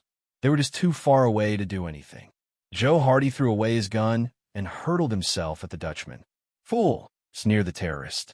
He pressed the button on his detonator. Nothing happened. The Dutchman gawked at his hand. He pressed the button twice more, 3 times. Then he went for the briefcase bomb. But Joe was standing in front of him. "You were pretty brave with that bomb at your feet, ready to blow us all to kingdom come. Let's see how well you do with these bombs." He raised his fists. "Now, for this one I call the Big Bang." He rammed his left fist into the Dutchman's paunch. The terrorist gasped and folded in half, still clicking away with the detonator. "And this one I call the Big Boom. Now I'm going to lower it on you." Joe brought his right fist down on top of the Dutchman's head. The terrorist crashed to the floor. "All right, Joe, that's enough. He's lost it all, and he knows it. Let go at that."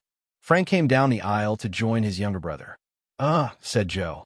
He reached for the briefcase. "I'm going to open this and feed him every flavor of plastique that's in there. And I'll make sure he swallows it all." "No way." Frank put his foot on top of the case. "For all we know, they may have a booby trap set in this, so it explodes if it's opened. Leave him for the cops." Callie stood beside Frank. "That was really something," she said to Joe. "Jumping him like that. It's almost as if you knew the bomb wouldn't go off." "Well," said Joe, trying to look modest and heroic. Frank laughed. He didn't know the bomb wouldn't go off. So did I. Right after the Dutchman said he had used the plastique we'd stuck in his mouth to make the detonating charge. "What?" Callie whirled around. "Come on, Callie." Frank grinned. "Where are you going to find any plastic explosive?" Frank did have a little CN stuck to his hand after our fight with Lonnie, this cruise bomb maker, but not enough to do anything useful. Sure, it was useful. Joe cut in. "I was able to match the exact same color and texture with the modeling clay I bought when you sent me out." Modeling clay?" Callie sputtered. "Yeah, looked like CN, felt like CN. Of course, it didn't taste like CN.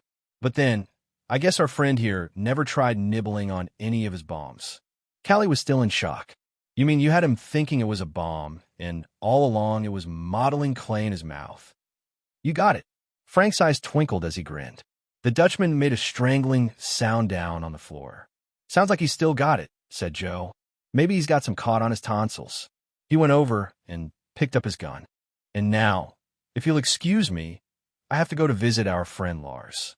Apparently, Lars had lost all his fight when the big explosion failed to come. Moments later, they could hear Joe's voice over the last remaining loudspeakers. "This is your honorary captain speaking.